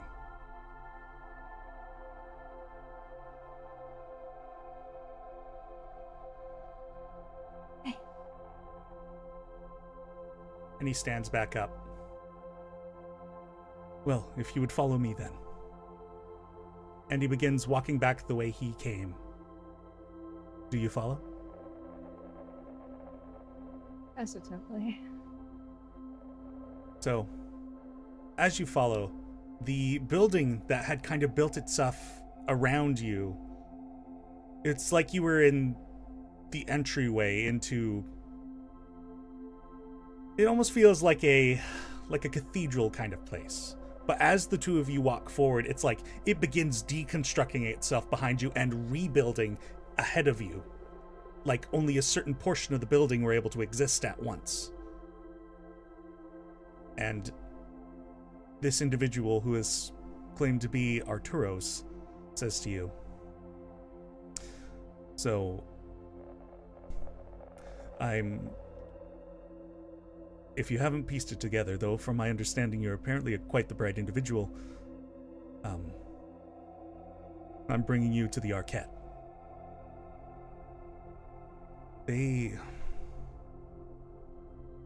Some of the gods of this world, they require individuals to step into those positions over time. That's not what this business is about, mind you. Good. The only thing I intend on saying with this is the both of us were mortal once. And the Arquette was my daughter. And when I passed on, they offered me this position, and I was more than happy to accept. And I believe she sees a lot of herself in you. And now that you've revealed yourself a good heart, they wish to reach out.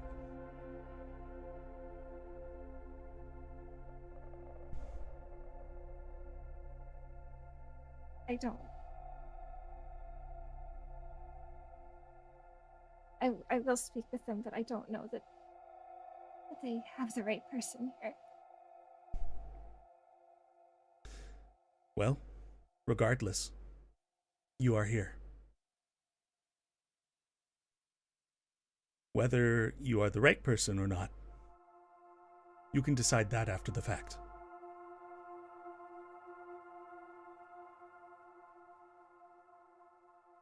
Okay.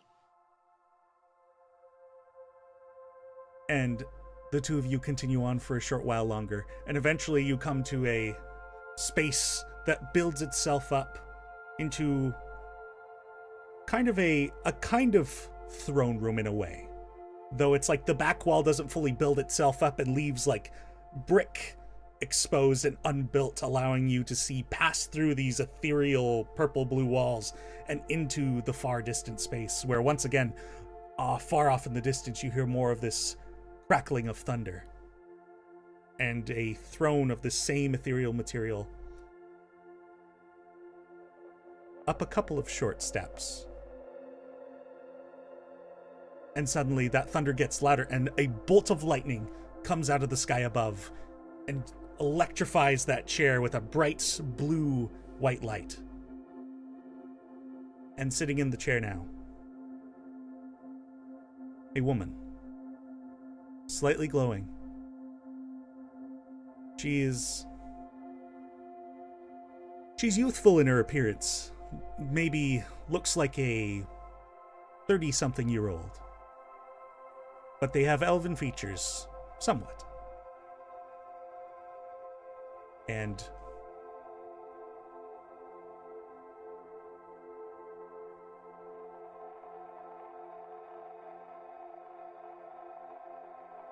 hello. Hopefully your trip wasn't bad.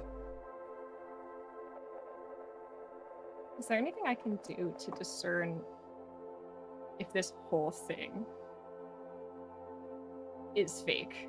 You can make an investigation check. I'd like to use my inspiration. You may. Investigation? Investigation. 27. This is no illusion. This is an ethereal experience, but it is not a lie. You are maybe your soul, maybe your spirit, what have you, is present. These words that are being spoken to you are being spoken by the individuals who stand in front of you.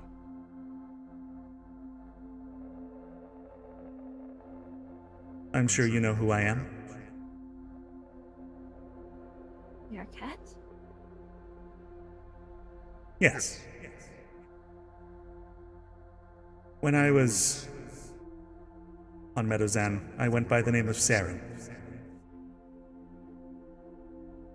And Charity was my mentor. I'd gifted her that cloak.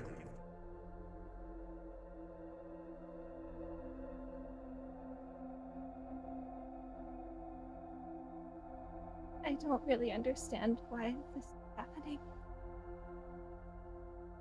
Well, as a deity of wizards, I'm sure you wouldn't notice, but Charity is, since my arising to this position, somewhat of a pious individual. Though I imagine more likely out of friendship than actually reverence of a god, mind you, but I appreciate her keeping in touch with me all the same.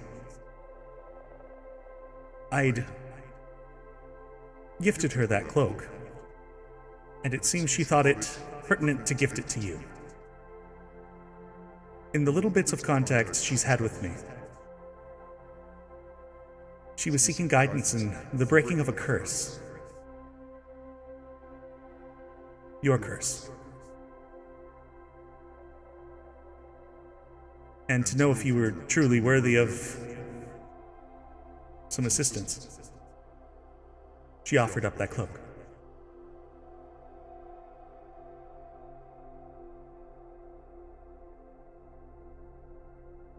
You have a good heart. You are a pained individual in an unfortunate situation, none of which is your fault.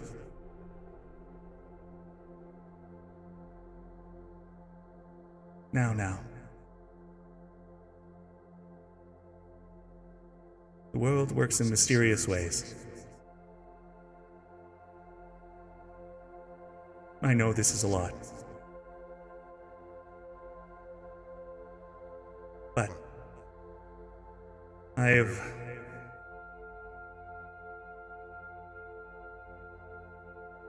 there is a way to break your curse. And though my interference would bring wrath of other deities upon me, but I believe one of the people you travel with is capable of relieving you of your contract. Know, however, that such deals might have unintended consequences.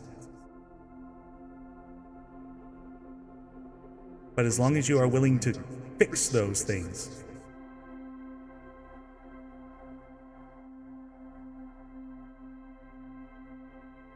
I don't know. Wait, what are you talking about? I'm talking about you. And as you look down at yourself, Elowyn, you are in the body of the individual you're supposed to be. No, I don't. I can't do this. What are you talking about? You carry an evil relic, and that is your contract. It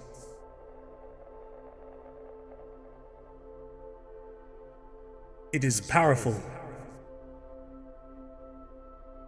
but there is magic that can remove such curses. However, it will require multiple applications, and you will only have one chance.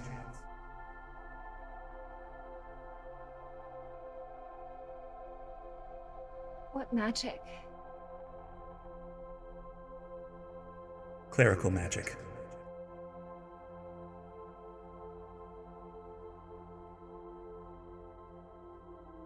You are studied in the arts, so I reckon that you would be familiar with some spells. There is a spell that, at its basic form, allows the breaking of some curses. This is, I wouldn't say one of these, but as a hammer strikes a stone, the first hit might not crack it. A second hit might weaken it. And a third or fourth hit may destroy the stone.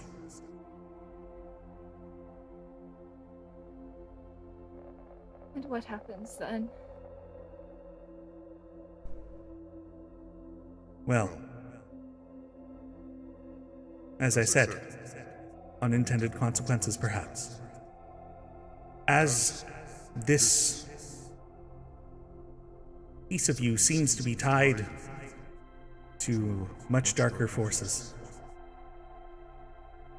it would allow some of its magic to return to itself. If you are willing to fight that magic, and I leave this in your judgment, you could break your curse, quite possibly. It will fight you. It will fight to maintain its control. But as long as you're willing to fight back, it could be done.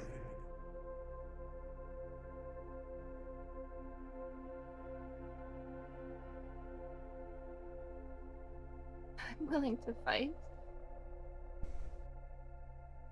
And she stands up from her throne. How badly would you fight for this? I've fought all my life for this.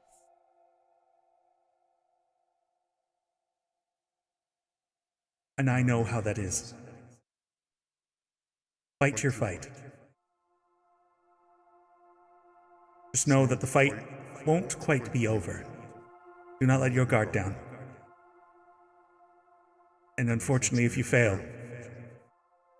that will be the only chance in this method. I think you will get there, though otherwise it will take time. But I offer you this sooner road.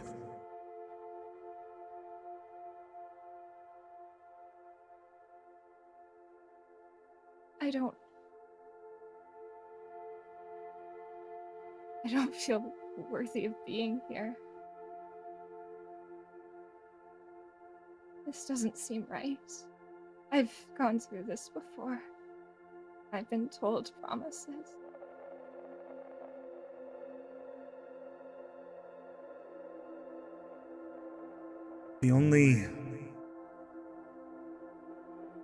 The difference in this situation, I would hope, is I expect you to leave nothing. Just take this and go. You are truly the Arcat.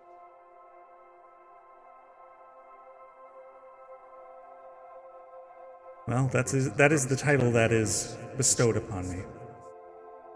Also, I am well aware of the entity that you worry about. They are foolish to think that I do not see their scheming. However, unfortunately, there's not much I can do to interfere. So, you and I have a common enemy, I believe.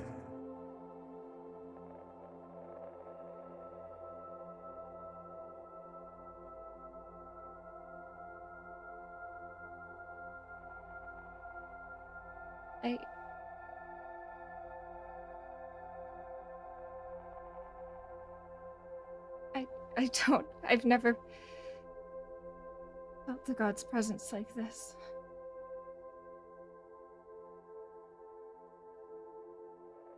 That's because this is a favor.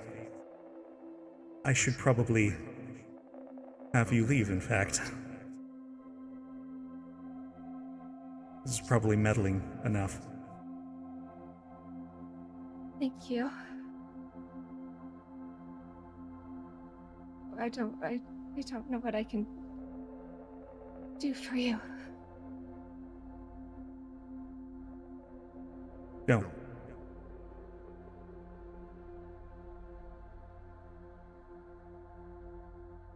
Father, if you wouldn't mind taking her back. Of course.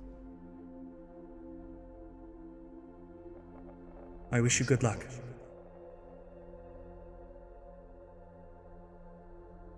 Thank you.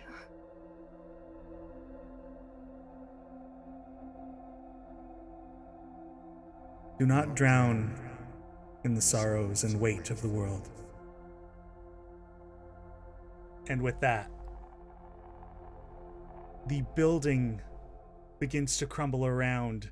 Space almost seems to fade away, and that suit of armor stands next to you as the two of you end up back in your room, and you see you asleep on your bed.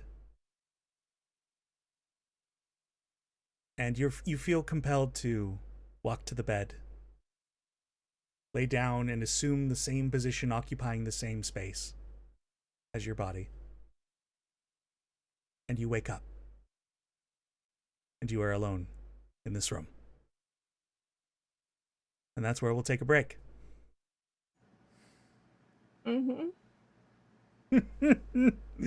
Nice, dude. Holy shit. Oh. I'm shaking. Hell yeah. Yeah. Nothing like our first YouTube live stream being a heavy one. All right, everybody. We'll take a quick break here. See you back here in a few minutes. Grab some drinks. Use the washroom. Thank you for being here. If you're having a good time, subscribe to the YouTube channel. And we'll see you all here in a little bit. Bye. Bye.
And hello again, everybody. Welcome back from the break.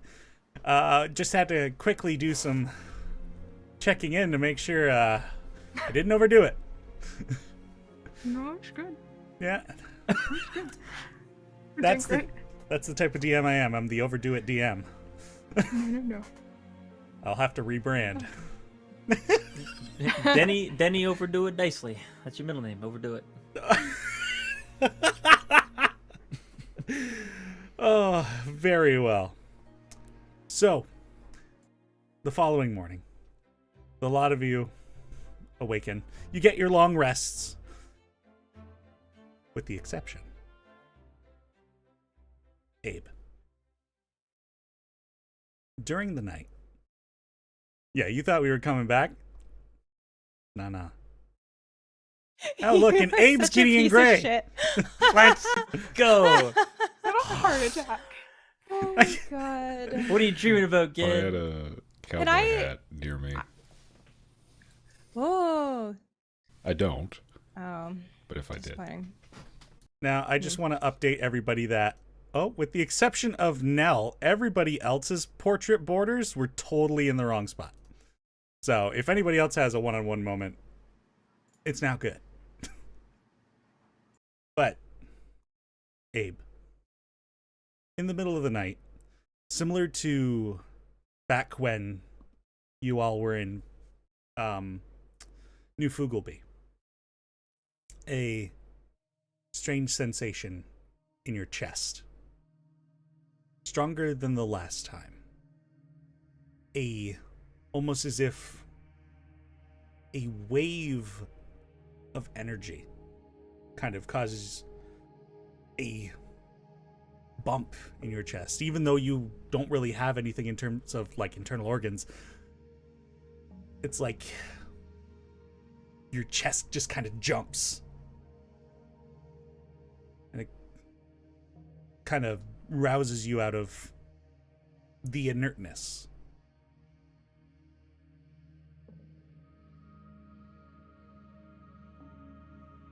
And you hear in your voice, or in your head, Possessor, did you feel that? I did.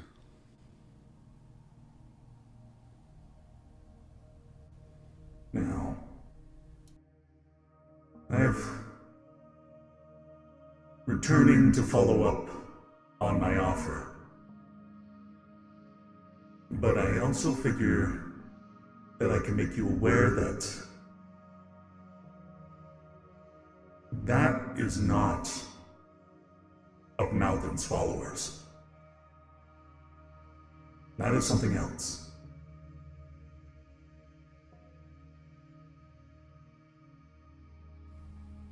Do you have any other knowledge of it? I only know of that. Though, I would reckon it is something to do with those of you who possess the bodies like yours. So, I think whatever that is poses a danger to you. And I have come one more time to offer you strength. To once again feel that rage. And you kind of flash back to that day so near to the start of your guys' adventure, where you ripped a man in half. You know you have the capability to be stronger than you are. Tap into my rage.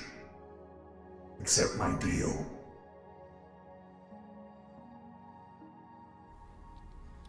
Abe kind of straightens up a bit, similar to how the position he was sitting when he would have been meditating with Draken and Gideon.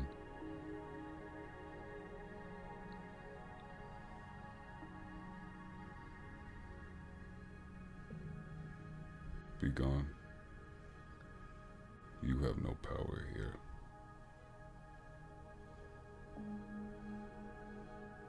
I will not sell my soul to you or any other.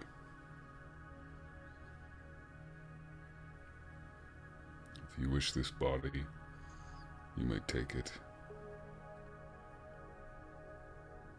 But I will fight you with everything I have.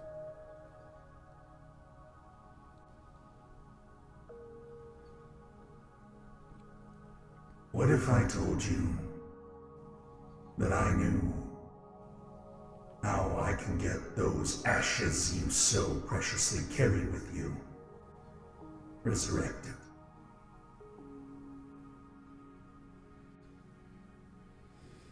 We could both get something out of this, though it sounds like I'm sweetening the deal for you.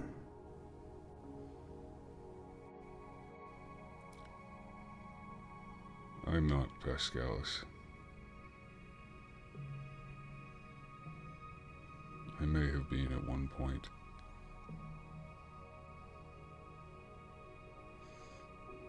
But I am different.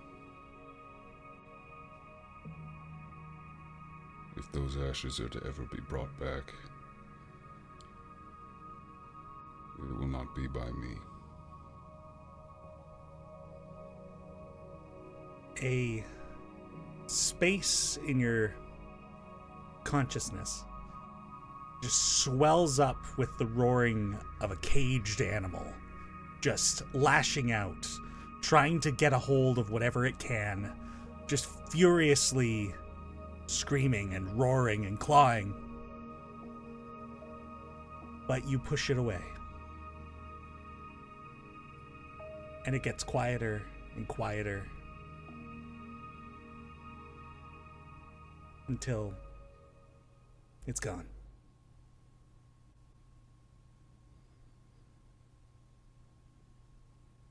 And the night passes by. You've all gotten your long rest now. And what does the day bring for the Seekers?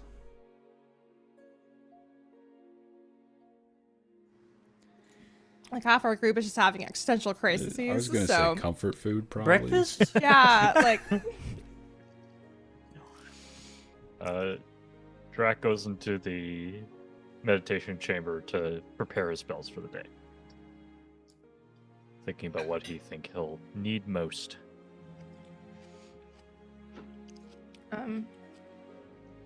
I guess I tell the staff everything we were talking about before. Right, so you guys have Reggie. You guys have your staff meeting. Yeah. Yes. All right. So the lot of you basically tell the staff to get together, and they set up like the long tables and benches in the grand entryway, and like everyone convenes and gathers in the morning, and everyone's just chatting amongst themselves like, oh, what could this is the first meeting that they're hosting, like this is, I wonder what they're going to talk about, and yada yada yada, and these kind of things in the air. I heard that they want to give somebody a promotion. To Already? Tyrone. Yeah. I am more than happy to accept this award as head of staff excellence. Anyway. Just letting the glory get to his head. Nah, he's a down-to-earth kind of turtle. So, you guys debrief them on, like, what all are you going to put them in the know of? I think like anything that's currently public knowledge in Brulbar, I will state as matter-of-factly as possible. I'll reiterate like our position with the Learned Circle, like obviously which they know because of this having this keep, but just kind of like how like that we're assisting them with this investigation. And as such, this keep is going to be used as like a safe house for a lot of people, and that in order to maintain that safety in this time of uncertainty, that we will be requiring certain things moving forward that maybe not everyone is comfortable with. We're happy to answer any questions about like the magic that we're going to be using, and people can make their own decisions if they want to, like if they want to have the Zone of Truth cast on them, and if they don't, I personally think like we'll just give them like a leave of absence, but that it's kind of like a requirement to continue working here during this time. And that the tours are canceled. And if a Then few maybe, like- people are like, well, I guess I'd take a vacation then. I'm the tour guide here, so don't know what else I'd be doing, so see you in a few weeks, months, I don't know. And away that person goes. Okay, bye, Frank. Oh, good old Frank.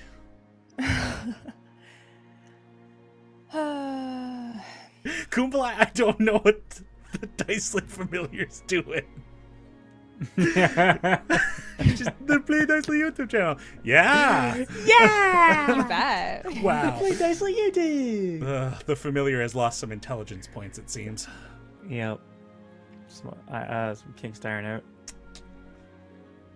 All right, yeah. So for the most part, a majority of the staff is like, especially all of the like the heads of staff, like they all agree to like go through your Zone of Truthing and whatnot. Like a few of like just kind of basic staff decide to like call it home for a little while. So not a huge hit is taken to your attendance, so to say, but a few people do opt out. Fair enough. We have clerics on site that could run that for us. I think we could hire some. Because You guys do have some like priority spots left over, if I'm not mistaken. Oh, we have like lots, so we never felt that. Isn't Ivera powerful enough to cast that spell? I don't know if she's like really fully cleric. I could ask Zone of her. Truth? That's a second level spell, right? Yeah.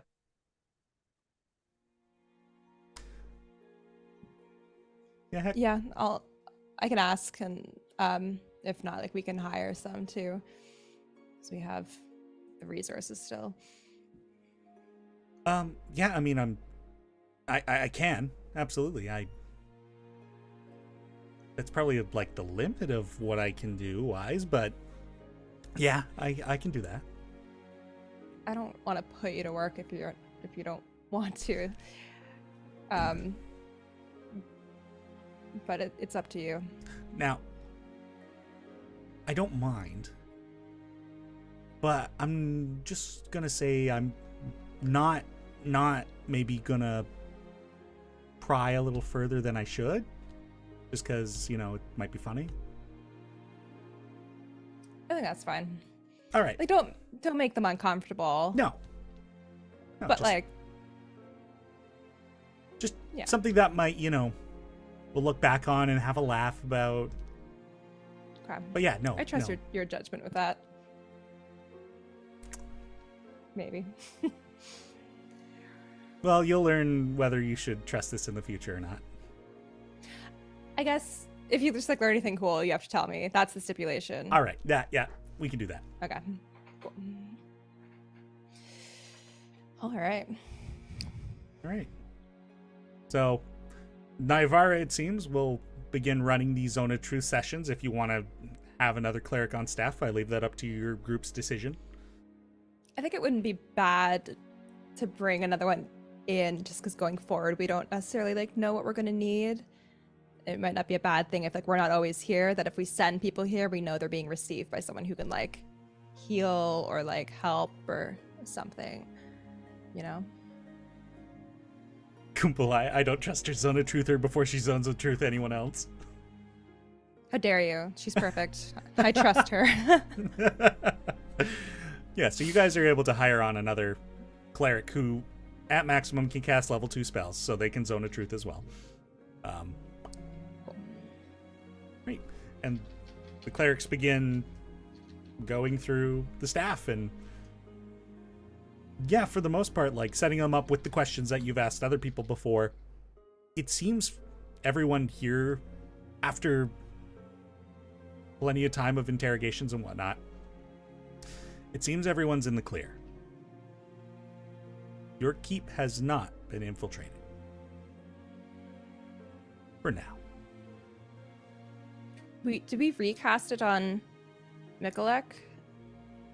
Because he succeeded, right? So he wasn't telling us. No, he failed. He failed. He tried to and resist still because failed. he didn't understand what was happening, and then I understand. Okay. Yeah. Yeah. He Sweet. got scared by my mist, but it didn't help him. Gotcha.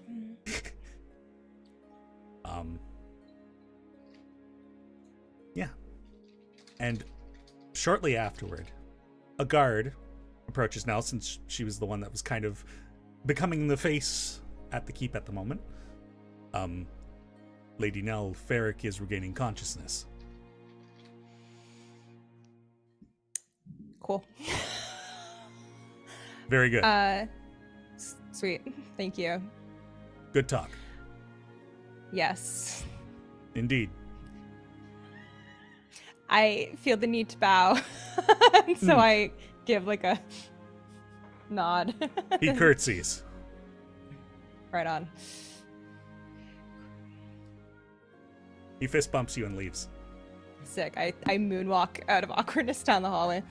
Nice. What was that about, Nell? He called me Lady Nell, and it really fucked me up. Interesting. Just, the concept of having a title is weird to me, and I wasn't ready for that. What do you mean? You have lots of titles. Wait, no. You are the Wild Spark, you are the Slayer of Silvermaw, you are a Seeker of Sacrament, and you are a Knight of Fyra. You have 4 titles. And the Phoenix. And you're the Phoenix. You have 5 titles. I just remembered that right now. I guess so. It's just I've never thought about it before. I felt that felt weird, you saying them to me. So anyway, Ferrek's waking up. We gotta skedaddle. So yeah, I'll let everyone know. I'll meet you there. Yeah. Run around and keep knocking on doors. What? Ferrek's awake. Ah. So early. Yeah, what time is it, Gideon? I don't know. What time is it? I don't know. You tell us. It's like 10. I asked you first. It's like everybody else is already ready for the day. Gideon is Yeah. still sleeping. All right, 10 sounds like a good time then. 10 does sound like a good time. All right. As the lot of you collect and make your way down to the guest room that Ferrek has been staying in, is there anything you would like to do beforehand? Any preparation or discussion of what you're going to talk about? Just gonna load every firearm I've got, and I'm gonna point them all at him at the same time. No, it's fine. I mean, we should really just ask him what happened. Yes, that's a From good his start. perspective, I just want to know what he saw, what he did. Yep. If you manage to get a look at the thing. Right, that too. I can zone of truth him too, if we want. Absolutely. Okay. I doubt he is one of them, but Just in case. just, yeah, as a principle. Right, okay. We zone of truth all the people who worked for us, but not the guy we brought who was a prisoner. How does that look? Right? We got to do it based on that principle. Alright. In we go. Right. The guard at the door opens the door for a lot of you and says, if you need anything, we'll be right outside the door. Thank you. Hope your morning's going nicely. Good morning. Get inside. Don't tell me what to do. I'm your boss. Thank you, soldier. I'm uncomfortable. I need HR. I'll work on that. I don't know if you will. I need a zone of truth, Drac. All right. So a lot of you get in the room. Those of you who want to be there, is there anybody that doesn't want to be there for that interrogation? Is there anybody who would like to not play D&D?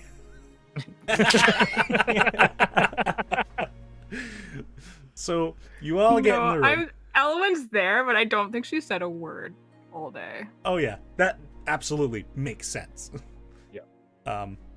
So yeah, a lot of you make your way into the room, and Ferrek is lying in bed, like blankets pulled up to him. He's like arms just like on top of himself, like manacles. He's like kind of like leans up a little bit. Well, hi everybody. Fair. I got to admit, this is even with these, this is a lot better than the cell. There's air in here. Yeah, you're not being actively suffocated, so I would hope so. Yeah. As far as reviews go, I would not rate the Underhill prison very highly. And I was in charge of that facility. Worth Maybe considering. when you go back, you can make some changes. Mm-hmm. I mean, I think it's mainly to do with the invisible air assassins, would be my Correct. guess. But Yeah, Yeah. I think there is a requirement for less air assassins. I would Also some imagine less, maybe. I would imagine that you're here to get my account. We are. And I am going to use some magic to ensure the accuracy of said account. I'm sure you're familiar. They use it all the time in the Hall of the Circle, so yes, I'm quite familiar. All right. I'll be asking you some weird questions, but I don't think it's going to be any weirder than anything that's happened to you in the past few days, so... Very well. Mist. He allows the zone of truth. Gideon, you do it so well. Please, take it away. Oh, well, all right. Hey, were you ever, God, this is weird. Were you ever you never get used to it. Were you ever a brain creature walking around outside of this body before you hopped into it? I know this is crazy. It is crazy. No, I was never a walking brain. Fantastic. Is the brain that is currently inside your head the brain that was inside your head when this body that you are currently situated in as a brain was born? To the furthest of my knowledge, yes, I have not allowed any other brains inside this body, or allowed Excellent. brains to leave this body. Finally, how was your sleep? Well, my throat's a little sore, but honestly, the bed's a lot better than the ones in the prison. Cool. Anybody else got any questions? Yes. What happened in Hillip's office? Yeah. So, you and Zarya came into my office, informed me of your suspicions, and I never intended to tip my hat that fast. But I was going over to have a casual discussion with Hillip to see if I could notice anything. As part of that discussion, I had told Hillip that you had found his bird, and I noticed in that instant something hostile in his eye. And my training kicked in, and he lunged at me, trying to stab through my breastplates, which I don't know what he was thinking, but in any case, I defended myself, and after the adrenaline wore off, I submitted myself to arrest.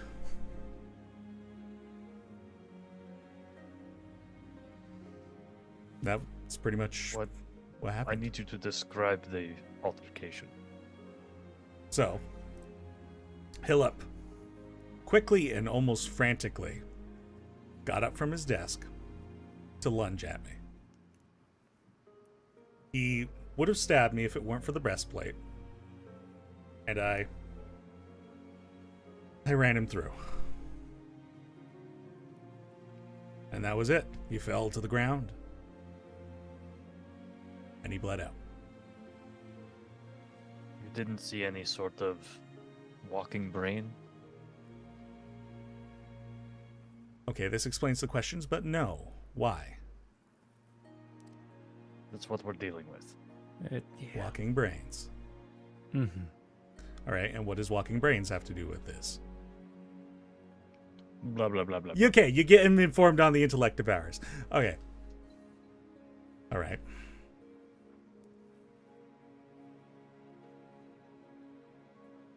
So what are we doing about it? Trying to Great. figure that out right now. We were hoping maybe you saw it, but seeing as you haven't, we are working with the Malej, and we're working with the Learned, and we're working with everybody. We're all hands on deck for this. Clerics, if they can help, just everybody. Hoping maybe we can suss these things out in some way and get them out of people's heads and then swiftly deal with them. Do you have any leads? Was there anything learned about what happened in the prison? The creatures that attacked you, we're not sure. We think maybe they were sent to quiet you. Perhaps you had pertinent information, which, hearing your side of things is definitely helpful, but it's less than I think we hoped for. There's Baldane also had the theory that that attack on you was intended to show like a weakness in the prison. And thinking on it even further, there could be multiple layers to that, because if they did silence me, that would then also look like maybe I did know something, and anybody who had no doubts on my behalf might see that there was corruption and blame my death on them. We've had this conversation with the Learned already about possible motives in all this, so Very well. your words are backing their theories up as well. Right. Well, there's not much help I'm going to be able to offer, considering I am a criminal now. But Hey, by the way, if you don't like your bracelets, we can probably get those off. that's all right. I'm sure.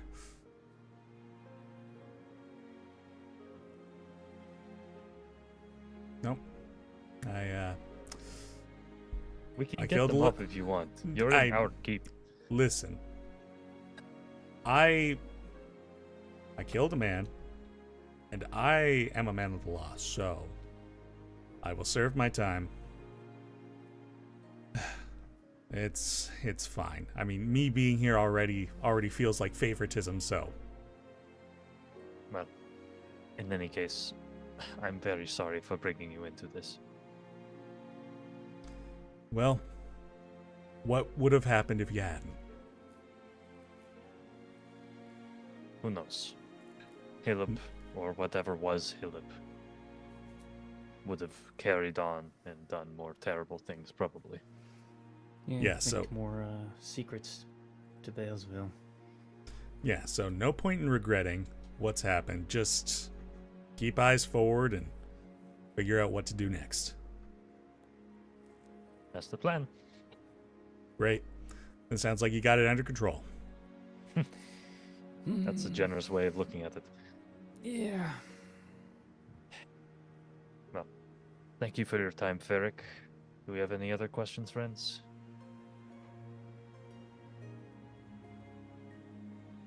Oh. I don't know where the fuck to start with any of this, so.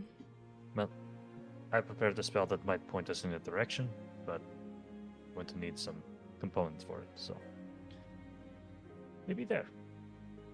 In any case, the mist dissipates.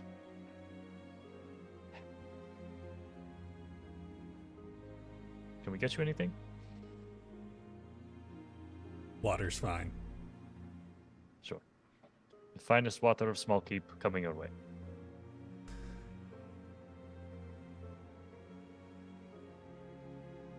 Sure, that sounds great.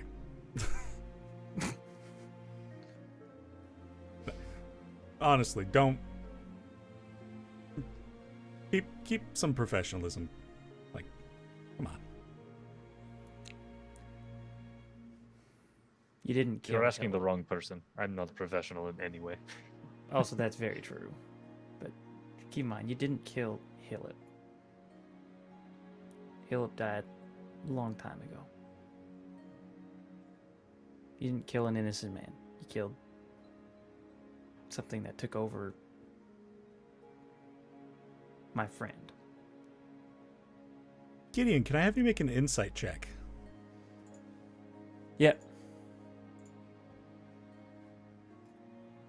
Boy, I'm bad at this, but I'll use perspiration.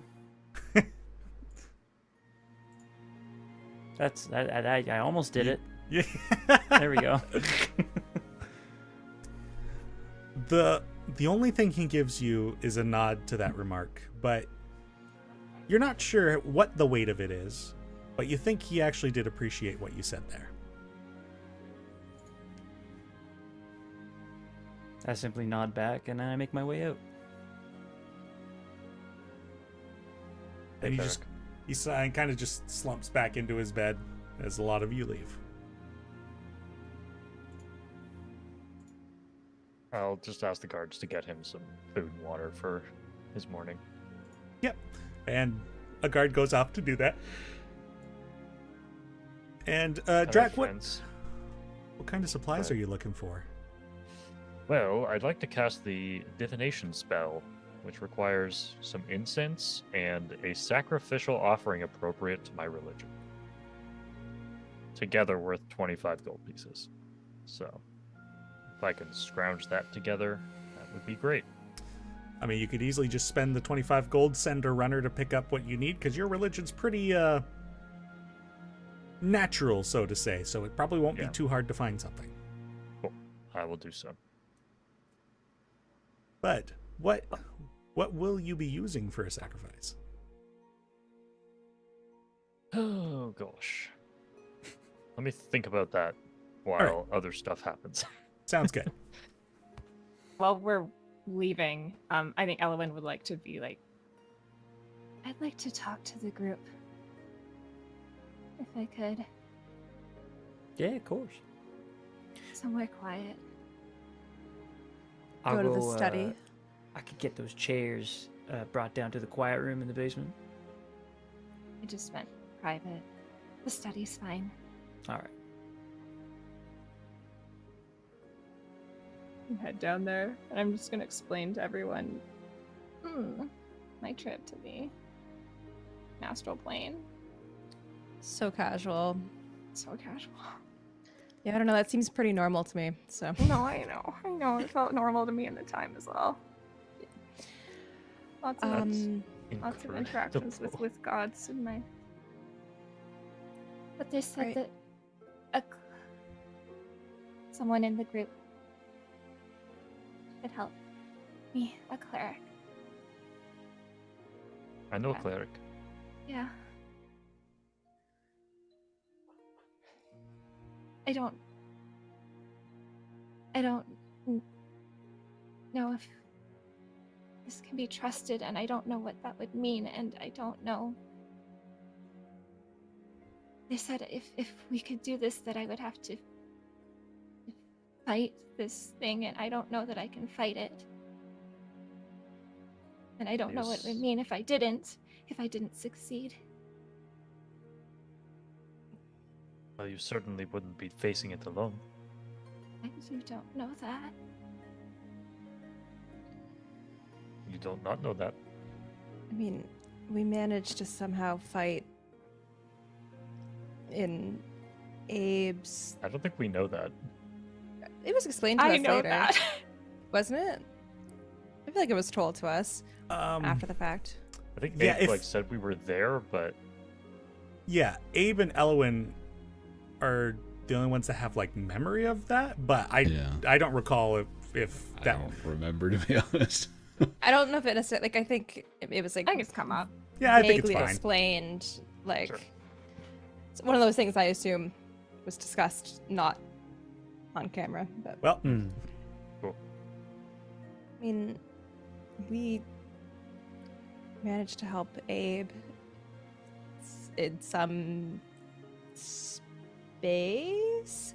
I don't know where that was necessarily, but there's no guarantee. You're right.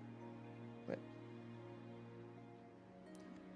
Elowyn, long time ago we had a chat. And you asked me in that chat that if you got out of hand to politely deal with you. And I don't want to have to do that. But the way I see it is that this opportunity is you going the opposite direction from that. This is you taking a chance on someone that you know, someone you care about, someone you trust. And that's us. That's Drac. We can have a shot at fixing this, and maybe together, if there is something wrong that happens after, we can fix that together too. But I'd rather you go with your gut, trust the people close to you, than go looking elsewhere. We talked about a deck of cards, for God's sake. I'd take our group over a damn deck of cards any day of the week.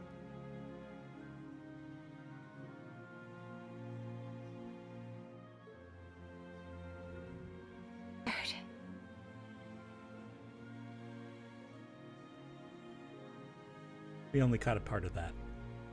I'm scared. I am too. Fear's normal. Sometimes it means we're on the right path.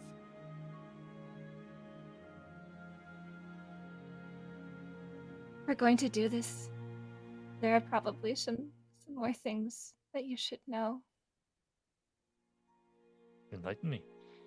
All of us. Things about the stranger. I don't know how relevant it is, but there's, I suppose, a little bit more to the story than I have told you thus far.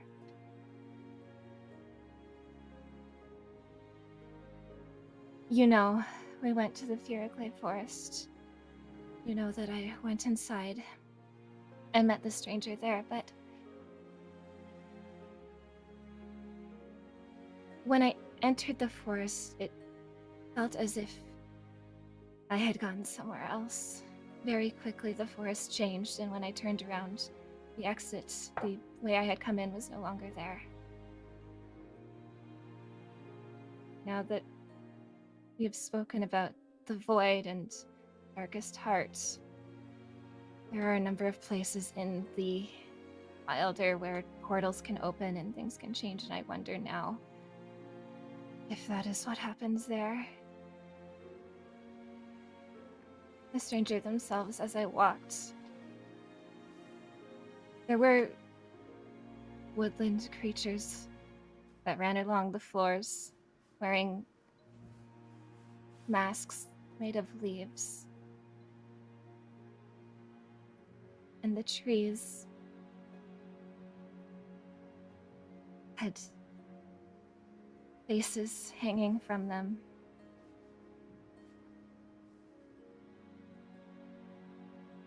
As we walked, I found a name. It called out to me, the stranger, and I eventually turned around and found it, a creature covered head to toe in wicker and fur. You've seen the statue. That is how they first appeared. But as we spoke, their conical head helmet peeled back, revealed an elven-esque head, featureless, only large elven ears, no face.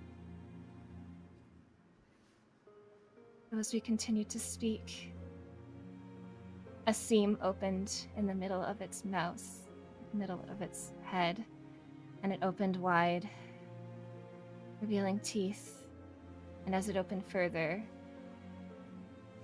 a single large blue eye.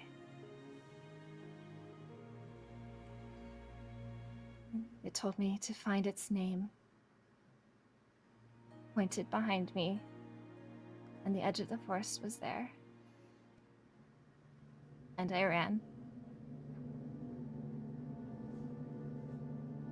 That eye, in the first Druid Enclave, the Eye of Fear. I can only assume this is what they're speaking of. I only know of a handful of other people who have met this creature, but every curse is based on fear. Everyone's curse is based off of a thing they fear. What's your fear, if you don't mind me asking? I've wondered for years how it knew. I was 9 years old. How it knew that this would do this to me. A fear of isolation, being alone, being pulled away from family, from everyone around me.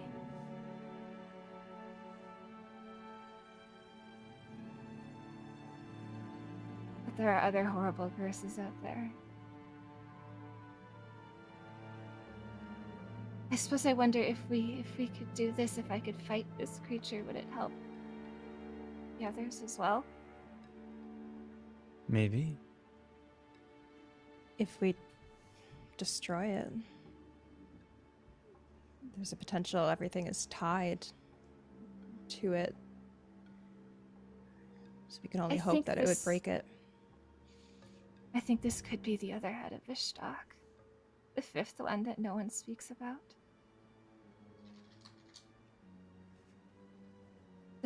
At that first Druid Enclave,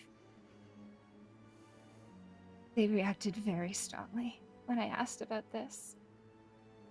And the more we have learned about how the Druid and the Void are all connected, I don't know, it's only a theory, but Wait. I was pondering last night what the other heads could have been. I got a message from Huion a while ago, and he mentioned this potential for other heads being other things, so I think we might be onto something.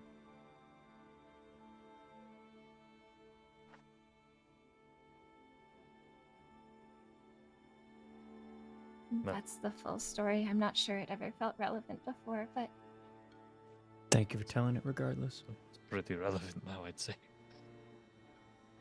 I've meant to tell you for a while. Big burden to be carrying around all this time.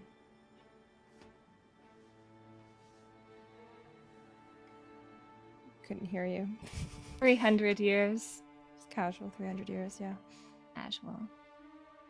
Can I ask a clarifying question? I don't want to make you have to keep talking about something so heavy, but when you went into the forest, was that fear something that you already had as a 9-year-old? I don't think so. I mean, I had lost my father before that. Perhaps that is part of what played into it. The idea of losing family, of not being able to have family. Just wondering if there's any chance they have some sort of ability to see the long-term effects of it before the curse is placed. I believe they had great insight on me. As I said, we did not speak nearly at all. So, at no point did you actually make a deal? It told me that it would help me escape the forest if I would find its name. I'm certain now that there is a deal.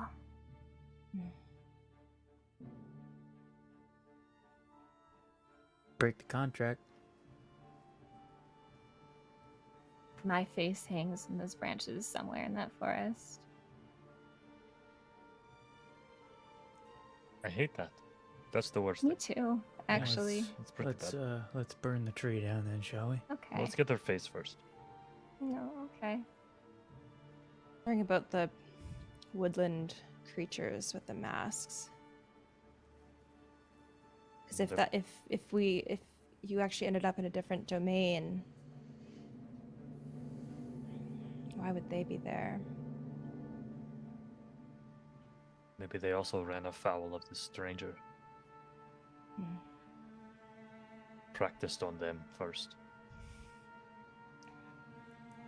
When we ultimately decide to do this, because I think this will take some prep. Because if we only get one shot, we have to be as ready as we can be. If we end up going to the Feywilds anyways as our point of entry, maybe finding Reynard first. If he has any knowledge. We think there's a connection with that forest anyways. Anything we could learn to help in this fight. I have wondered of Reynard's involvement since we talked of it, yes. Perhaps not him, but the creatures under his domain. Yeah. Is there like any way to contact Reynard without going all the way to him? Send them a message. I don't know. He, in the two times that we have communicated, doesn't seem super receptive or helpful if something isn't necessarily being given to him at the same time.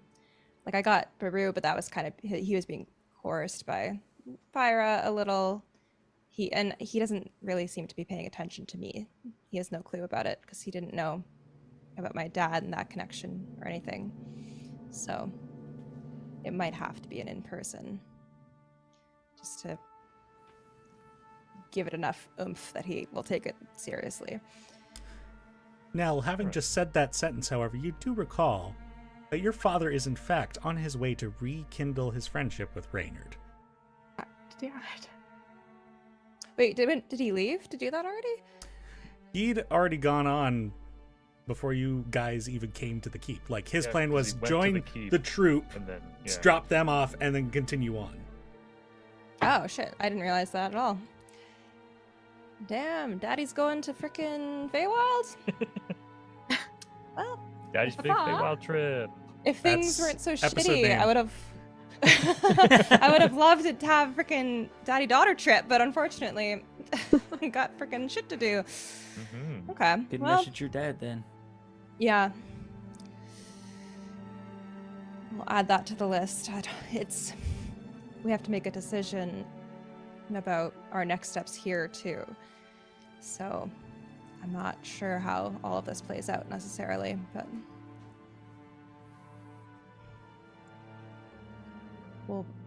we'll figure it out. It's just right now it seems a little all over the place. This is good to know. We have a plan. We have options. This is great. This is much more than we had before. Great. Yeah. Yes, and that I mean, courier should be back soon with what I needed. And I can send some vibes out to the universe and see what it sends back. Now, seeing as we're all here, just occurred to me. Your mother went to Balesville recently.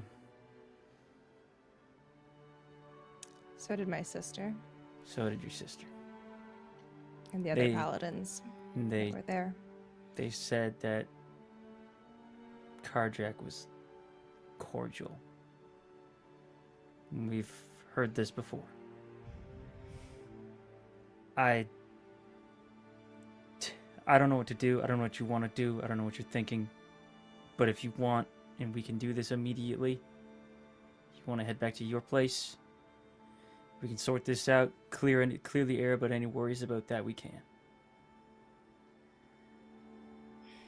I'm with you, no matter what.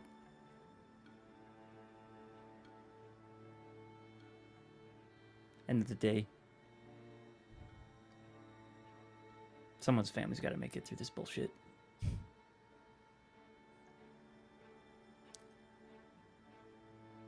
I don't know enough about everything that's happening to know if he would have done anything to them. If what Gats speculated on is accurate, maybe only the 5 intellective hours exist. And if so, we're fairly confident that they're all in Brulbar. Okay. But I trust your judgment on this. It's just, there's something that's been nagging my brain. yeah. If you want, we can message someone in your village who maybe has access to something that could help. But I don't know. You've divine magics on your side too. Well, I was tasked by my mother to find Vesta. She should just be north of Brulbar. If we can get her, I can explain the situation and leave it in her very capable hands. So if anyone can handle things back home, it's her. Very well. Yeah, she's scary. Oh, you met? I messaged her once, and very scary in return.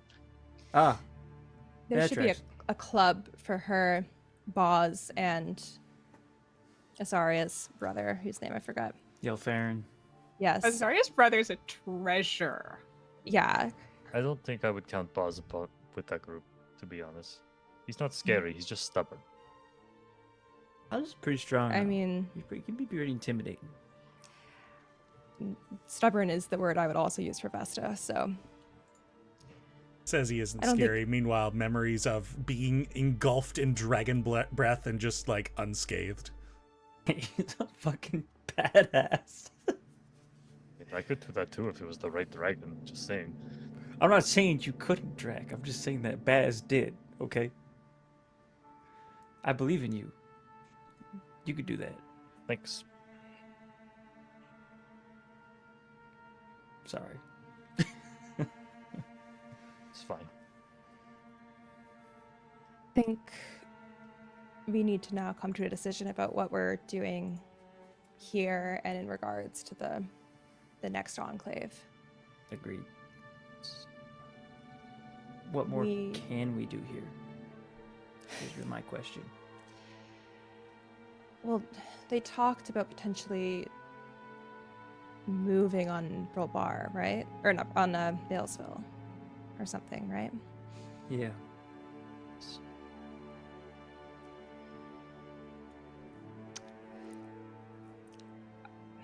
I'm not like a great strategist, so I don't really know how we aid them now. Yeah, like if anything, we would just be like a Soldiers. strike group or something. Yeah. Yeah. So we would sneak in, do what we could do. Our target would obviously be. Already forgotten his stupid name. Mithracoat. Yep, that one.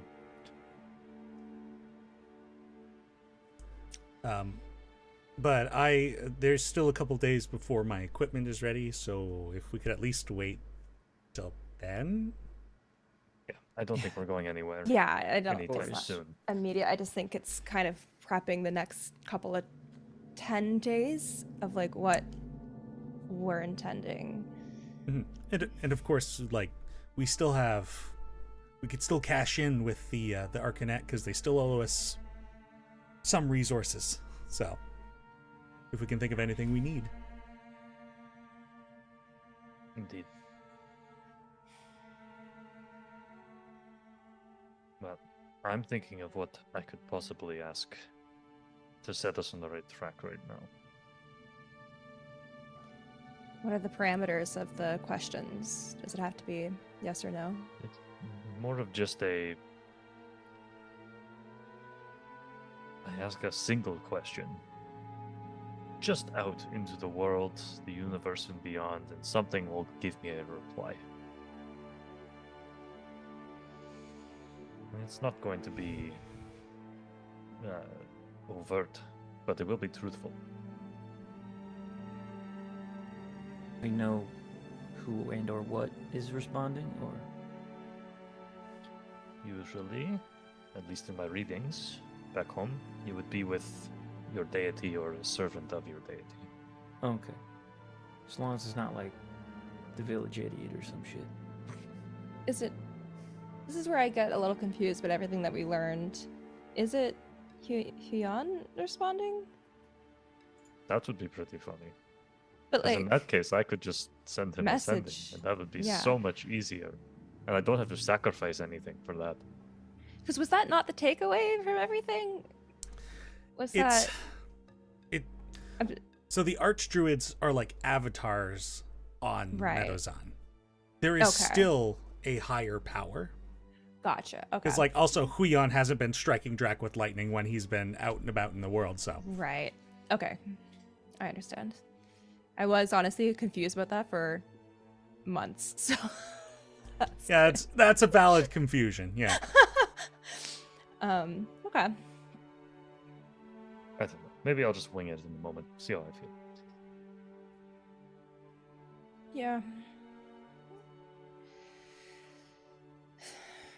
Alright, well, I'm gonna go find that courier and make myself a nice quiet place. Sounds good. Have you decided what the offering would be? Yeah. Drac's a hunter, so I think he would do a quick hunt on his own, because it wouldn't mean anything if he paid someone to get it for him. So he spends, as long as it takes, I guess, maybe an hour or two, hunting some wild game around the keep.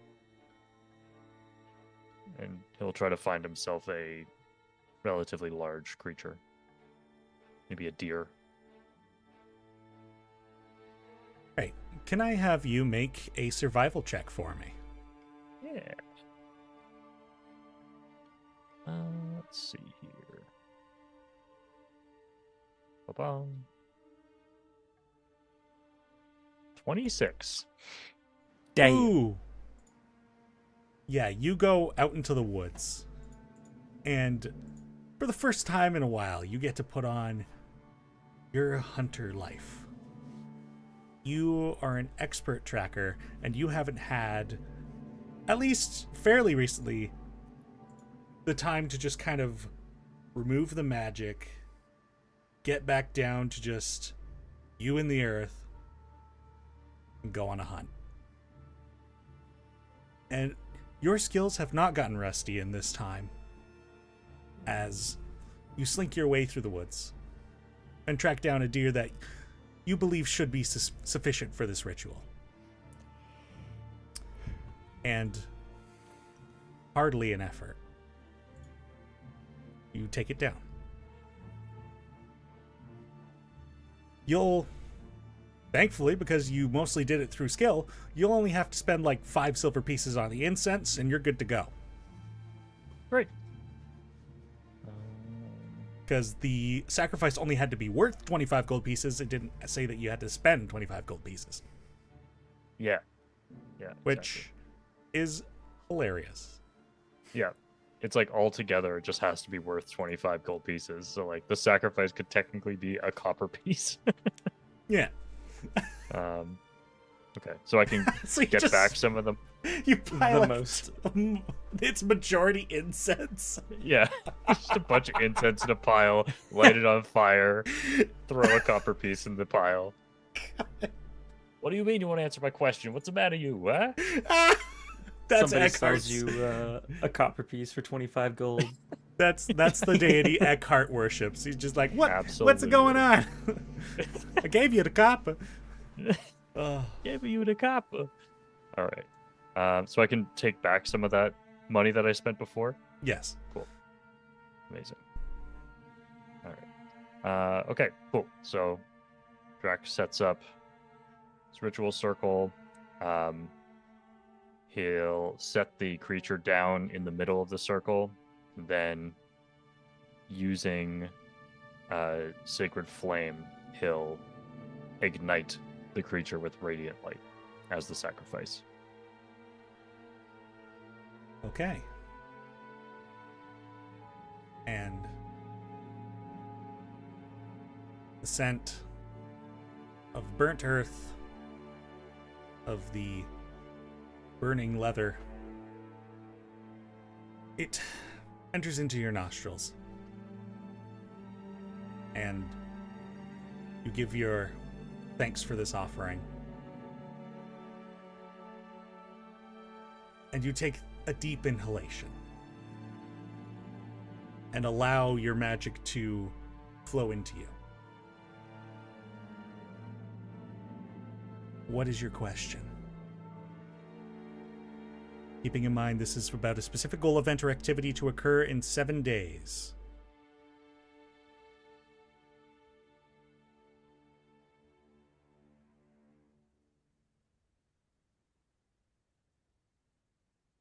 Where will the creatures that we seek be in the next 7 days?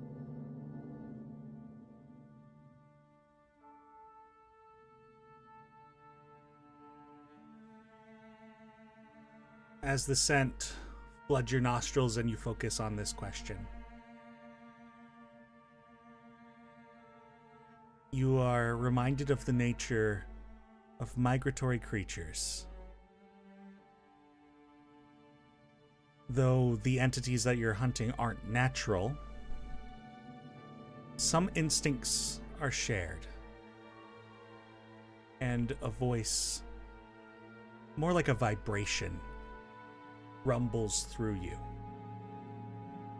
But you take it to mean they are going home.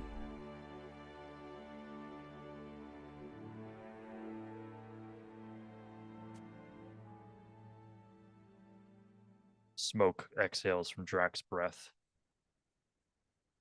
Shiver down his spine.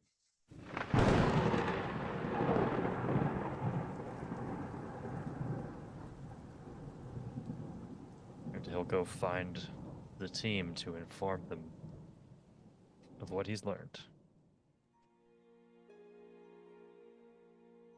After a while out in the forest, Drac returns to the keep, and you are all relayed this information.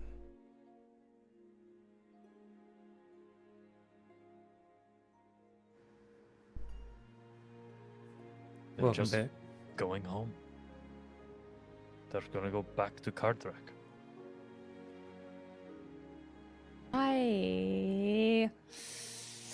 Why send them here in the first place? Well, I don't think that means necessarily that they're going home in their natural forms. Oh. That makes sense. They probably got somebody else and left. See if there's Is any missing Balesville- Doesn't persons. mean they've left yet. Is Balesville their home? If they were created, as Gats theorized, perhaps they're going back to Papa Cardrak. Papa, whoever the hell it is. Right. Or if they're void creatures, they're just being snapped back to that hellish dimension. Well, that's what I'm Maybe. wondering, if they are creatures from another plane. Is that what home is? Potentially. But also, the question I asked was kind of vague in that I wanted to know where they were going to be in 7 days, so that could mean any time in the next 7 days. they could still be accomplishing things here first. Can't remember exactly how long it takes to get to Balesville from here. And is the train still running through Balesville? Can get us close at least, but we also have a charity on our side. We do. She could get us closer, Well, but I don't think we're ready to go there yet. no, Patience said that if we went there, we'd probably die. Though that was when we were in Timberstead. But We've grown much since then. A lot of us have died since then. yeah, here we are.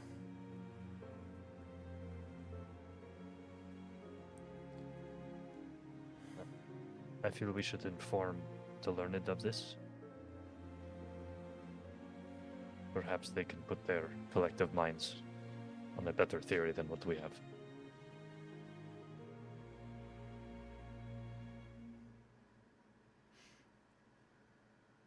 Sounds like a plan to me. Now, that bracelet of yours, did you learn anything useful from spending some time with it? I do have a spell that could be helpful, but again, it doesn't last terribly long. It's also one I think I can cast through my connection with Fyra as well. So I could have. I think I can also do that. Charity was talking about protection from evil.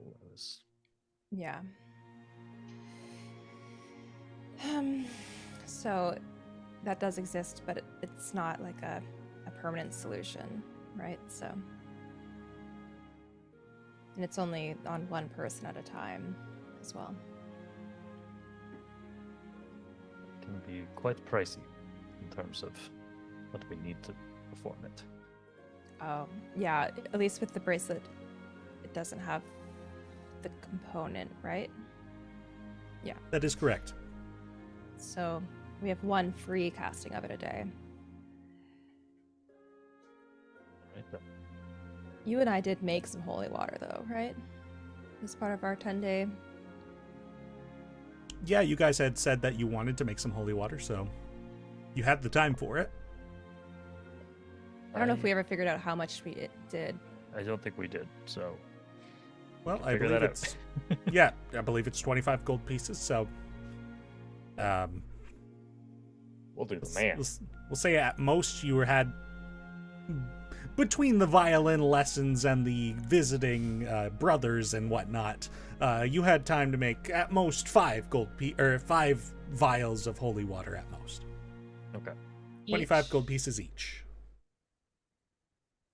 Like we each could make 5, or all together 5. Good question, and I'm going to take the moment to do a little gimmick as Yay, Christy, gimmick. odd or even? Oh no! Would you like to pass the gambling off to somebody No. else? Odd. All right, if it's odd, Heck. you each could make 5. If not, I'll be generous and said you each could make 3. Wow, that's very kind of you. So it's 1 more than the original 5. It's odd. Yes. All right. Okay, so that's. So you just could each spend 125. Great. Happily. Up to. You don't have to do the full 125, but I leave that in your very capable hands. I'm absolutely going to do the full 125. So. That's fair.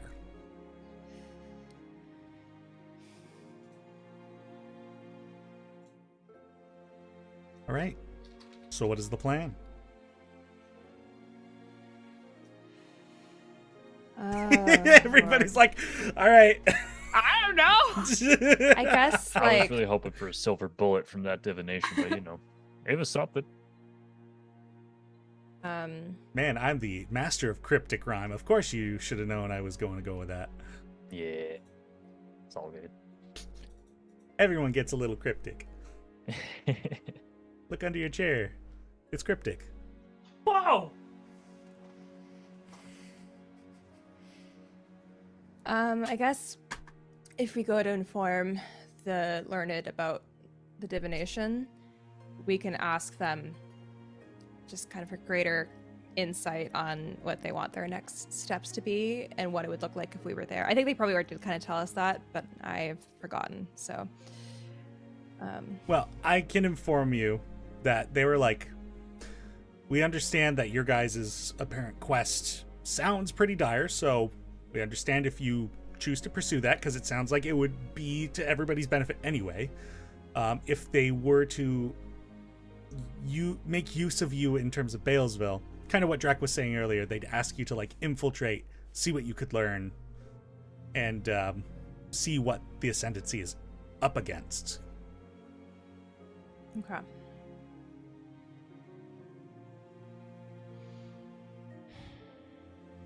I have no fucking clue. I think we might have to like discuss out of game. That what the very plan well. Because So- I'm like, I don't know. So the Seekers have options. Abe and Elowyn have both been hit with strange premonitions and visits with deities. And Abe Gideon didn't has a frickin' pretty cool tell horse. There were other Bruh. things happening. Bruh. My horse is vibing. She's earned And- retirement. And Drac had a badass hunt. And on that, because apparently we're going to discuss the plan off camera, that's where we're going to call it a night. No, that's the other Did you show, summarize everything else, but nothing for me? Danny. You picked up a bunch You- of pillows and covers. I'm just saying, I was also here. I did stuff too. You had You a staff talked to meeting. a lot of people. Yeah. Yeah. Thank you. It's just nice to hear your accomplishments spoken aloud. They'll That's realize all. she had 5 titles. And Oh, yeah. Christy, you should be self-assured by this point. I don't have to talk about you. I'm Oh. not. I'm so fragile. I need constant ego boosting. Thank you. Oh, wow. Obviously. Well, thank you everybody for being here. This first YouTube stream didn't go so bad. The chat bot seems to be dumb, but other than that, They're drunk. yeah, a little the bit. Play Dicely YouTube channel. The dice, The Dicely channel. YouTube channel. Go to the he plays. See, that's what it says on screen. He plays. He plays. Where he will analyze and review games that That he plays. Oh gosh. Oh, you know what it is? The comment limit is 200 characters. Oh. Oh, Okay, It's well- cool that it gets pulled into like the stream view though. Like it's in the thing on the video, but not in the chat. Weird. Oh yeah, you're right. That's weird. Uh-huh. Huh. Well, I guess figure it out. by next time now I know this, I can adjust accordingly.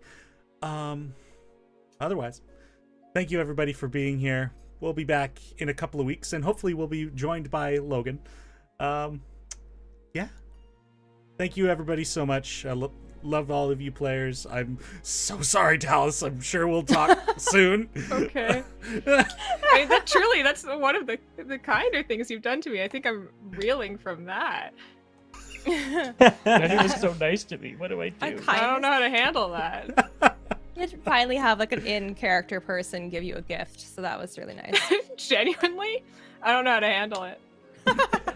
She's been hurt Someone too just much. gave me a thing. Oh, Yeah. that doesn't make No sense to me. strings It does attached. not. It's like compute. you should have been like, "Are you Yeah, sure you I'll didn't mean to trust give it. this robe to Gideon?" Gideon? Pretty sure. I wanted to double Like check. anyone else here is supposed to get that. Yeah. Oh, all right. Well, let's call it a night here. Well, again, Yeah.